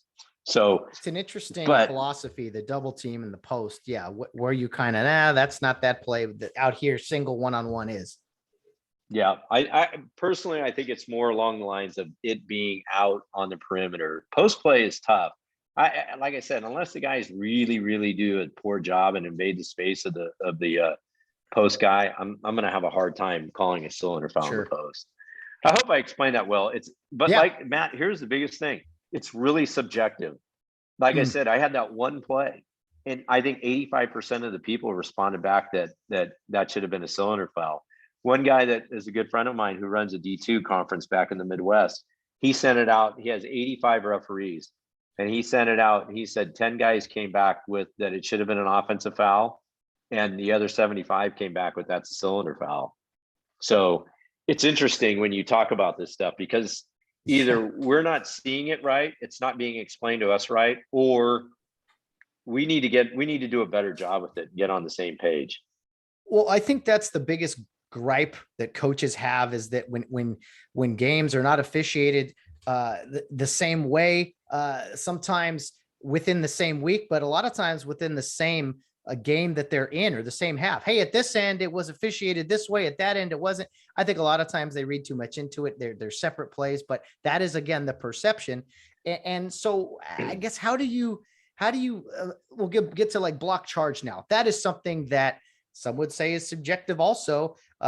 Defensive coach always wants a charge. Offensive coach always wants a block. So talking block charge, how do you officiate that consistently? And then also, with the RA, which is the restricted area, that half circle below the basket. How do you implement that too in college basketball? We might have to have a whole episode on block charge plays. Seriously, because there's so much at stake now, and the guidelines have changed so much. And then when you talk about the RA, so I hope I can explain this well. It's funny. I don't agree with how our rule is written. I think our rule is poorly written. I think that we should start rewarding offensive players and go with when the guy gathers. So for instance, our block charge play, as long as the defender has established legal guarding position with 2 feet on floor facing the opponent, when the guy leaves his feet, you have until the guy leaves his feet to get into that position. So when the guy gathers the ball and basically is going in, and he takes his allotted, they say 1.5 steps, when realistically it's more like 2, especially with the Euro in there. When the guy goes to the basket, before the tip of his foot leaves the ground, as long as I'm there, it's a charge. And they say, well, he was late. You would be surprised. We call probably way too many defensive fouls versus offensive fouls. A majority of the time we call it a block, and it should be a charge. And I know a lot of people think, well, that's stupid but it's not. Technically we're right, but the rule's poorly written. And I tell coaches all the time, I say that should have been a block. Hey, change the rule. If you change the rule, it's different. Okay, so getting back to block charge plays. What's really interesting is then they throw the restricted area in there with us, and they say, okay, now you got to referee this. So if the defender is in the restricted area and there's a block charge play, then it's automatic. It's an automatic blocking foul as long as he's in the arc. So if he's outside the arc, then it's you just referee it and you adjudicate it accordingly. Now there's times where the guy's in the arc, the lead official will call a charge, and then you as the outside guy got to go in and say, hey, his foot was clearly in the arc, and then you change it to a blocking foul. So that makes it hard. Where the NBA really, really does a great job with this is they have 2 things. They have the lower defensive block, and they have defensive 3 seconds. So when the help side defenders come over, they're coming over from across the paint. Okay, so they're coming all the way over from the other side to help with that play. In the college game, if you've ever heard an assistant coach, and I guarantee you've heard this term a number of times being right there by the coaches. Have you ever heard the term help line? And that's like the center of the court where they tell their guys to get to, so they can stand in the key. So our help defense in our game always comes from underneath the basket or in the center of the key. And that's what makes our game so much harder to referee the restricted area, because our help defense is coming from the restricted area rather than the NBA, whose help defense is coming from across the key because they have defensive 3 seconds. We don't have that in our game. And with that being said, it makes block charge plays 2 things. It makes them harder to call, or especially restricted area plays, makes them harder to call. And we have more of them. We have more decisions to make on that play because our help defense comes from under the basket. Now, regarding block charge, you're right. It's very subjective. Some guys pick up the defenders late. The most important thing, as what I tell guys, like when I'm teaching or talking to guys, is the more information you have on these plays, the better chance you have of getting them right. So if I'm the lead referee, I could care less what the ball handler is doing. So I'm not even looking at that guy. All I'm focusing on is my secondary defender and the guy who's going to get me in trouble. So if I can get to that guy right away and I pick him up, and I see where he's at, and according to the RA, and whether he's going to get legal or not, the more information I gather, probably the better chance I have of getting a play right. And I would say that the better referees do that more often than not. I think a lot of guys, the reason that they miss block charge plays is because they get surprised. They're watching the offensive player. They might be watching the primary matchup. And then when it gets to the secondary area, they're just totally guessing. They get to it late and they just take a stab. I mean, they almost take a stab in the dark. It's almost like rock, paper, scissors out there. I mean, you're just guessing at that point. And that is the one thing that I am adamant about my pre-games. Let's not guess out there. And I refuse to guess. But that's what it becomes. at some point when you're not picking up the secondary guys. And that's why I think that you see the such a variance in how people call block charge plays, is because guys are guessing. They get to it late. I think we could all get on the same page and see it the same way, it would be different. That's why, like you said at the very beginning of this, coaches see a call at one side and then they see a call at the other side. And one guy called one and then another guy called another. Well, the one guy might have got it right because he was watching and paying attention to what he needed to, and the other guy was just guessing. So, you bring personalities involved into this whole thing. So there's a lot that goes into play with these block charge plays. And then just the rule just being tough. I think they need to go to the gather. And if you saw the gather, I think you'd see less decisions on block charge plays and things like that. I'll tell you what's interesting. So the Duke North Carolina game, when we had that game, we talked about this, and the same thing in the UCLA game. We talked about, okay, guys nobody in this game is probably going to slip in to take a player control foul. Guys, the Duke guys are so big, and they were big. They're going to let guys go, and they're going to try to block shots. So we got to be really good at letting them block shots. It's not penalize them for fouls there.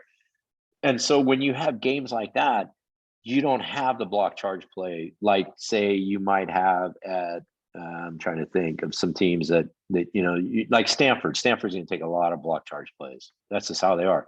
They're educated. They're smart.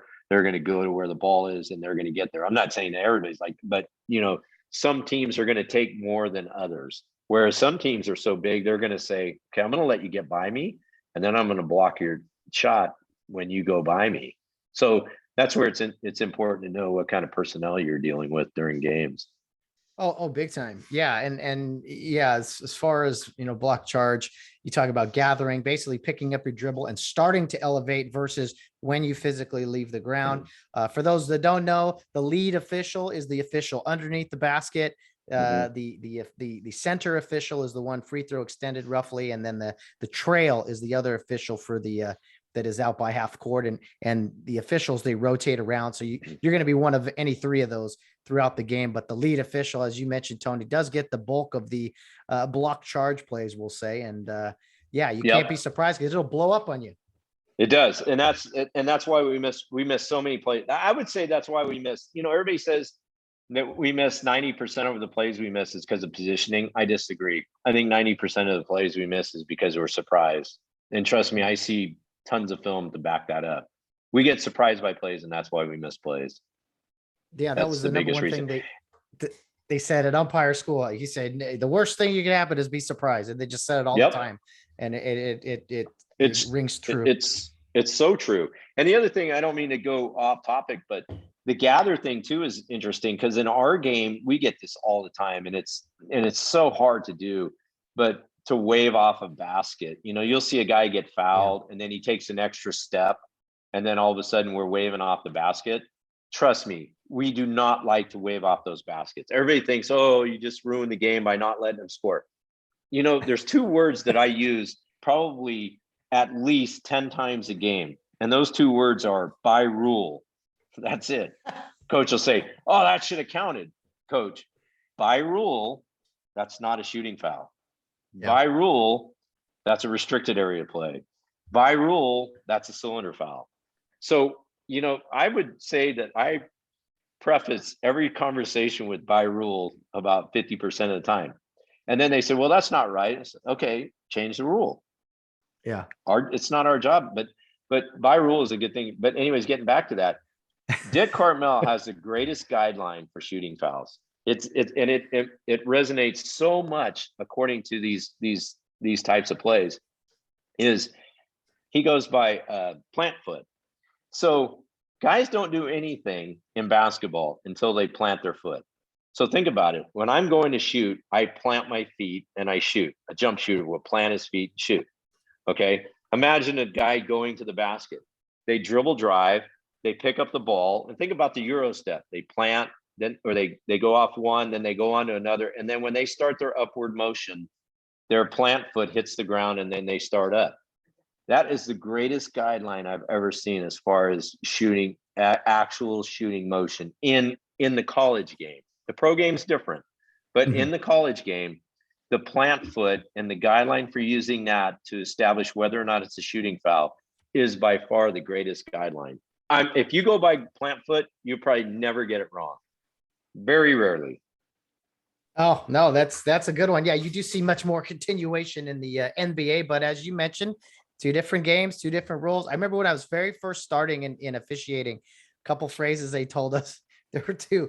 They said, yeah, in a conversation, always, try to use by rule, blah, blah, blah. And then you better know the rule. And then also, hey, in my judgment, always, it was like, if you use those two phrases, a lot of times you at least sound like you know what you're doing for us, us amateur officials, but you actually back it up with real knowledge. That just took me back a little bit there. Sometimes I'm over there making it up. Well, and then, talk about instant replay, how it has evolved. It seems like there's so much more replay now, especially at the end of games.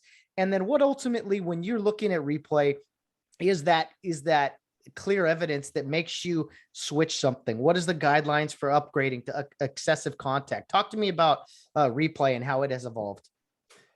Okay. So, before replay started with timing errors, and it started with, I just remember timing errors really. And then all of a sudden the last 2 minutes of the game, it became, they started opening it up for like out of bounds plays. And okay, so I'll even show you the evolution of this thing. So it had to involve two or more players. So if a guy stepped out of bounds, we could not review that. And so anything involving out of bounds, we can review now. And for instance, I don't know if anybody saw, I think it was the Kansas North Carolina game in the championship game. Oh yeah, the end of the game. The guy stepped out of bounds. Okay, that play was not reviewable before. And so there's a situation where instant replay is beneficial from two standpoints. One, you're going to go over and you're going to get the call right. And number two, I guarantee you that the clock did not stop when that guy stepped out of bounds. So it enables us to get not only the play right, but it enables us to put the exact correct amount of time back onto the game clock, which I think is critical there. So you're dealing, I think, I can't remember the exact specifics of that, but I think the guy stepped out of bounds and maybe it was like 3.7 and they were able to go to 4.3 versus 3.7. And in the NCAA tournament, we're not using precision timing, which is the device that we use so that when our whistle blows, it actually stops the clock. So we weren't using it there. So we're using, there's a person over there that's actually doing the stopping and starting of the game clock. So when they're doing that, it's important for us to use instant replay to get that right. So we're allowed to use it now for out of bounds under 2 minutes. We're allowed to use it for restricted area plays under 2 minutes. We're allowed to use it for shot clock violations, timing errors. There's more shot clock opportunities to go to the monitor during the other parts of the game. Whereas if somebody shoots the ball and it's close to the horn, and it's a really, really, really hard call to get right because a majority of the time you can't hear the horns and that's what you're listening for. It's hard to look through and see the clock and see all that other stuff. So you're listening for horns and it's so simultaneous and it always seems like I'll just say this, whenever you think that it's really close, it's always going to be not good. You'd be surprised. Like guys will come out and they'll say, this is going to be close. And I'll say, then it's not going to be any good. And I've told guys, Vern Harris and I had a game this year and I said, this is going to be close. And he goes, and it's not going to be any good. And I said, I don't think so either. And we were right. It wasn't even close. It was no good. So we can look there for that. The interesting one, there's a few interesting ones. And it happened a couple of years ago. They changed the rule in the Kentucky game. I don't know if people probably saw it. It was a big game, Kentucky LSU, where a shot went up. There was goaltending involved. It was under 2 minutes. They didn't call it. And now we're allowed to use the monitor under 2 minutes to review goaltending, offensive basket interference, and goaltending plays. And I think this has been involved, I think, for at least 2 years, maybe 3. I'm not sure on the specifics of when they put it in, but we can go to the monitor to review basket interference or offensive goaltending as long as we call it on the floor. So if we don't have a call on the floor, you can't stop the game and say, oh, I want to go review that. You have to have a call on the floor. So this year or in past years, I went without ever having this play ever happen. I mean, I've gone at least 2 years without reviewing one goaltending play, and it just never happened. And I'll tell you what, I couldn't believe it. So I have the Texas Tech Kansas game at Kansas, and we call defensive goaltending against Kansas, and we're under a minute, or we're under 2 minutes. So we go look at it with 1:22 to go in the game. We go look at it, and it is so close that it was remarkable how close it was. It was like, I look at it from one view and I'd say, okay, that's goaltending. I look at it from the other one, I don't think it is. And so it was so, there wasn't anything there to change our minds. So you go with, the call on the floor, right? If there's nothing there, you got to go with the call on the floor. So we go from there. Now Kansas has the ball. In the very next possession, we have the exact same play, and I call goaltending against Texas Tech. And we go look at it. In the first look, I go, oh, that's clearly goaltending. Then they show us another look, and I go, oh, great, this thing's really close. So there's a situation where in 2 possessions, I had never had this play happen in my career. And in back-to-back possessions in one game, I did it twice. And then the very next night, I had it again. So, wow. And then I never had it the rest of the year. But that's another situation we can go to the monitor. The out-of-bounds plays, which really changed, used to be involving 2 or more players. Now we can go look at out of bounds, no matter where it's at or under 2 minutes, no matter if it's one person, 2 people, if it's a deflection, rebound, whatever the case may be, we can look there. But it's really impacted the game. And now this is what I hope the fans listen to. When we go to the monitor, it usually takes a lot longer than we like to. And I don't know if you and I have ever talked about this. I'm sure we have, but there are certain techs that are really, really, really good at their job. There's a guy at UNLV named Chris Sheldrick who is tremendous. And Matt, I'm not trying to blow smoke up, but you were really good at your job when you were the replay guy at Fullerton.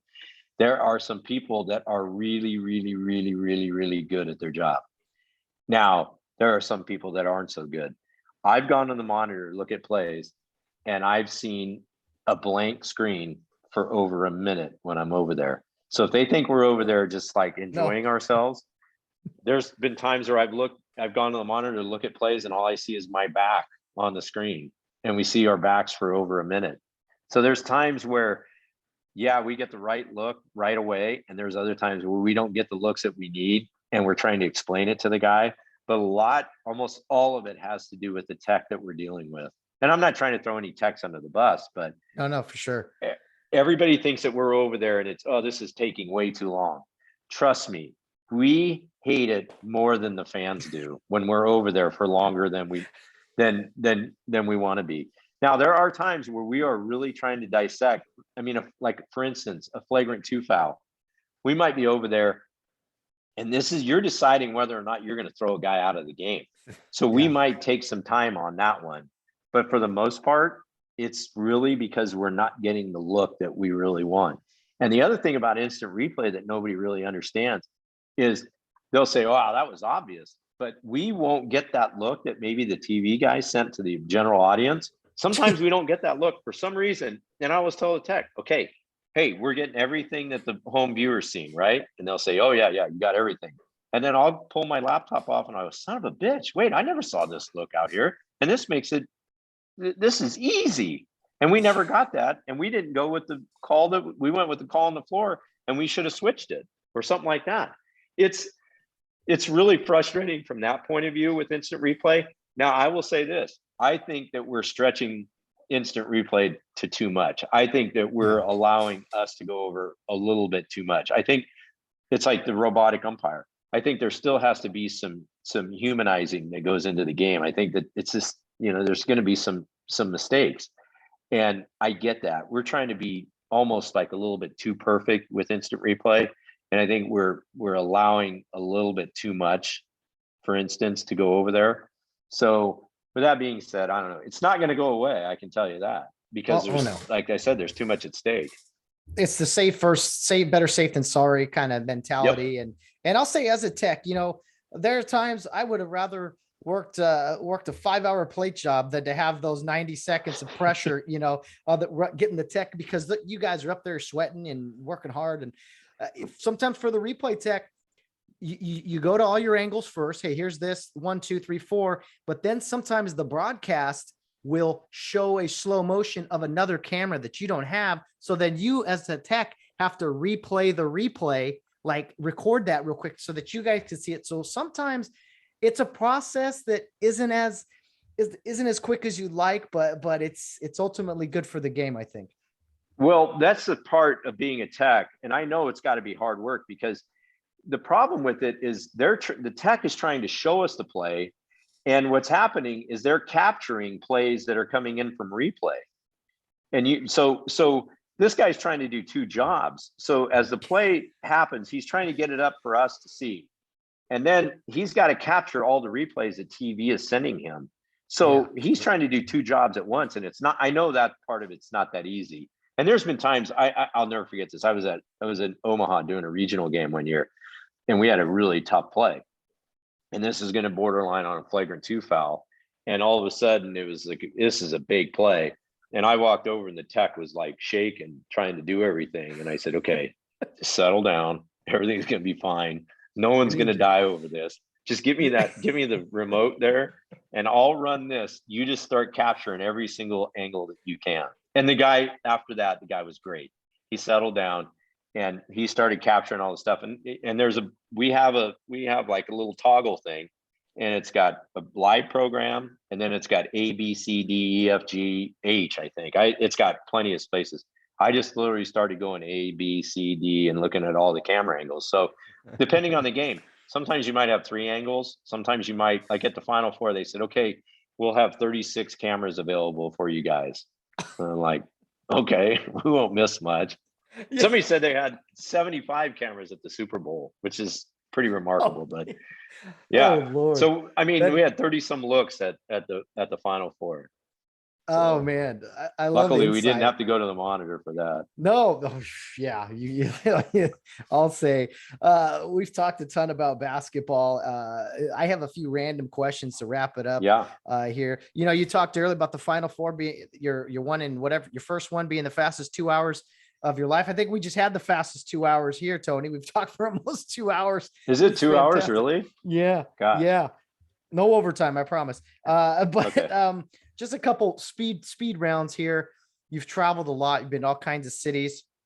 You're on the road. I mean, what are some cities that you look forward to, or maybe you haven't been back to, that you're just like, man, that was a great experience in this great country of ours? What are some of the great cities to? Guys, there's a lot of good cities to travel to. I'm a big fan of Austin, Texas. It's kind of a neat little place. It's unique.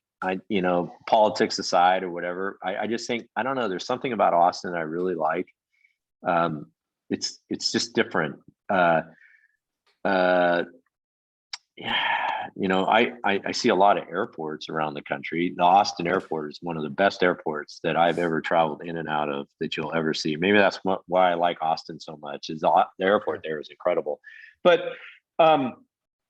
I've had the treat of I worked a regional round, and I worked a Sweet 16 game at Madison Square Garden. That's a big highlight to me. That might be even a bigger highlight than any of the Final Fours I worked. It was just so cool to go to the Garden.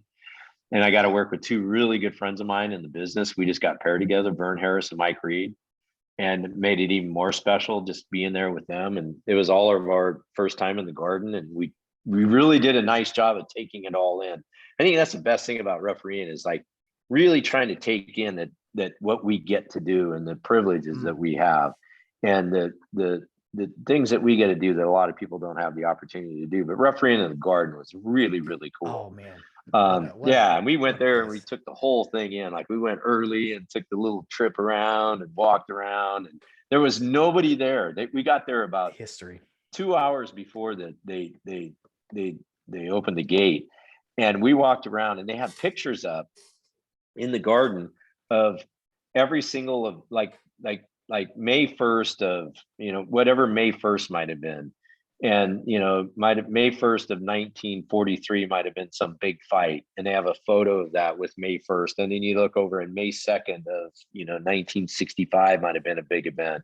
And so they have all these pictures all around the whole entire arena there. It's really, really cool. But, Kansas basketball, that's like that's probably remarkable. I'll tell you what, if you're a college basketball fan, that's got to be a bucket list thing, is to go to a game at Kansas. It is truly a unique experience. And I was raving to my brother about how great it was. And then he actually went to a game there that I did, and he came out of the game. He said, you didn't even pump that thing up as good as it really was. He says, it's amazing.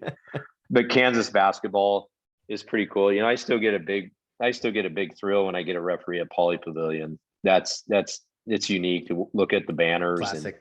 And yeah, it's just such a hollow ground to me. But it's such a privilege to do what I do and to see the things I get to see and to work in the places I get to work and the history that is there. And I'll tell you what, the friends that I built through the years of refereeing and the camaraderie, and you and I getting to know each other. There's a lot of other people that I've gotten to know.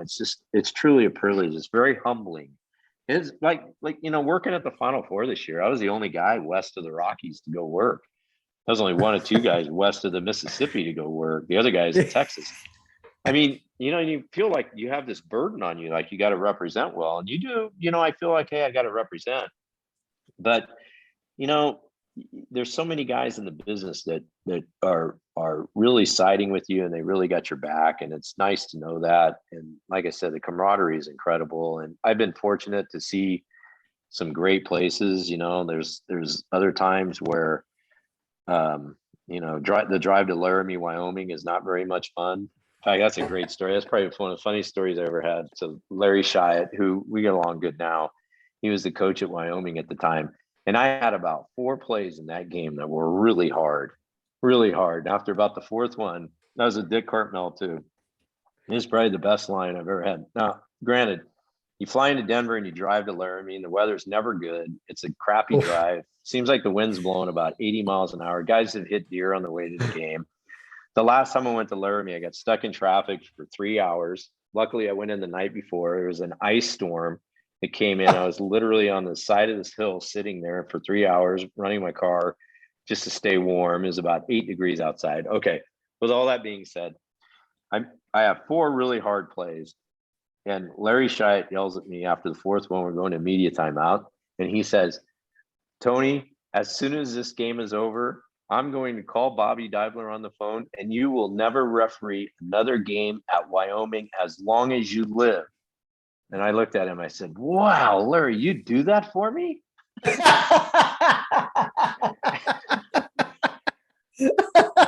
Please, yes. Yeah. I never saw a coach go insane as fast as Larry did. He just turned around and walked away. Cartmel's laughing. He said, I think you just got your wish. I said, oh, that's tremendous.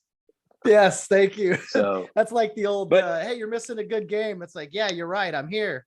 Yeah, no kidding.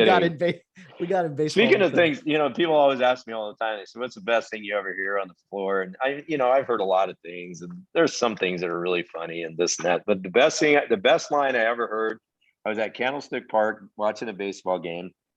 It was the 13th inning, and there were about 50 people in the stands. That was it.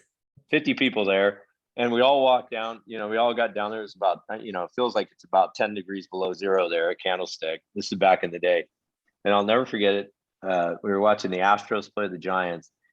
And the best line I ever heard in a baseball game or anything to an official was this guy yelled out at the umpire after a ball or strike, of course. He yelled out, hey, kick your dog. He's lying to you.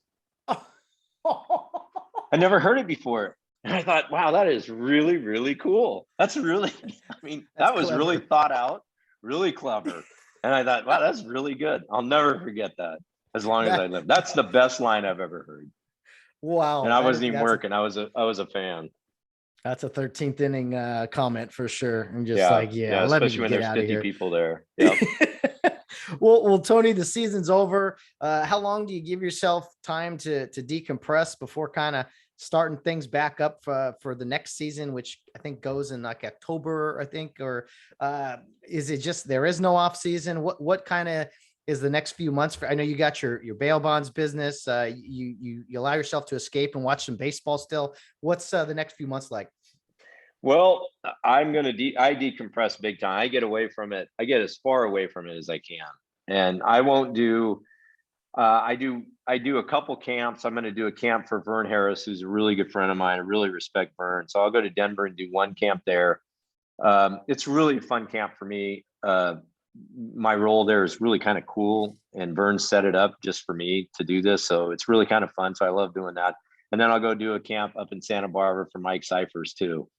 And those are the only two camps I do. Other than that, I get as far away from it as I can. I'm going to have a nice year this year. My one daughter's graduated from college. I got another daughter who graduated from high school. So I'm sure I'll be doing that those activities quite a bit. But other than that, I don't do anything. I play a lot of golf. I play a lot of competitive golf at kind of a high level. I got my amateur status back in 16. So I've been trying to play all this high level amateur golf.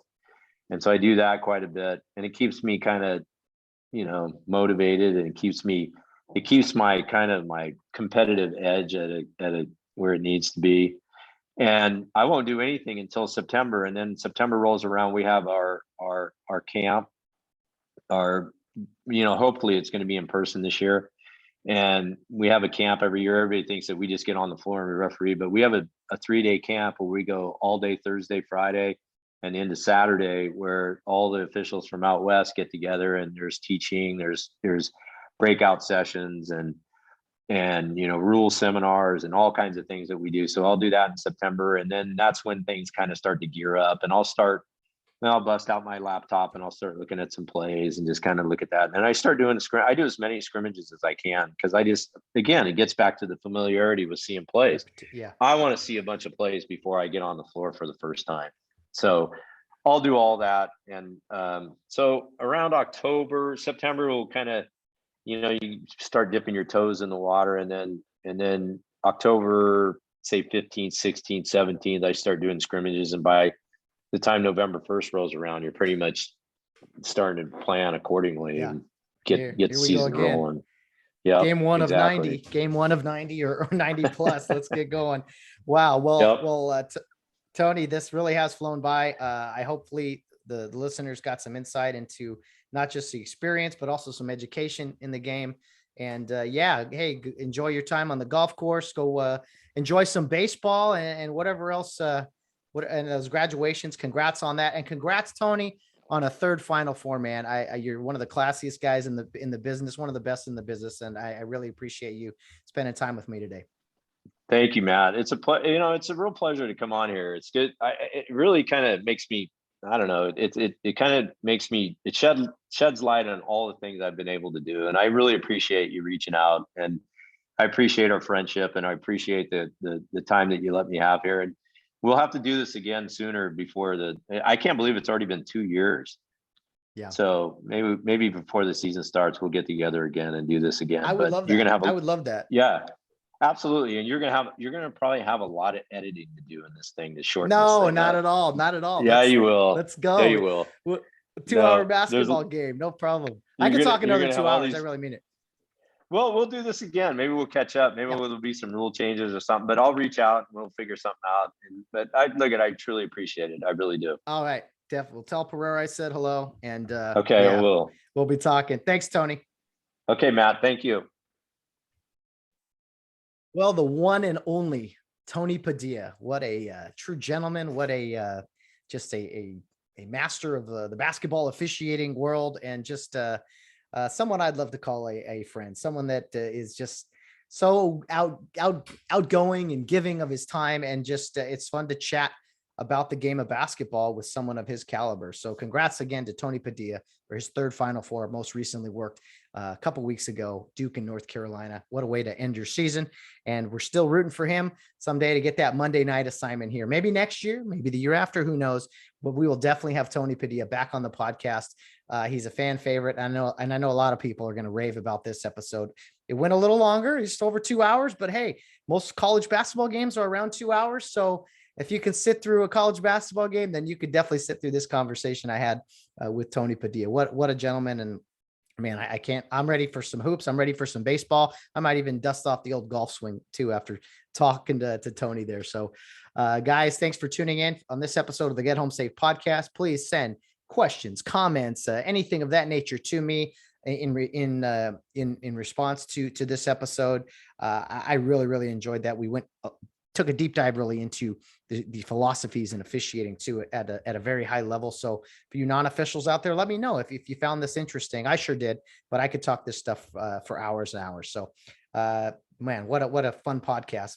For those that don't remember, again, June 9th of 2020, Tony and I had our first conversation on the air that went very well, but I thought this one was even better. So go check that back out if you want more Tony Padilla, and I will definitely have him back on here really, really soon. Man, I'm out of breath. I want more. Let's play some more. Now the game's over. That's it. Final horn.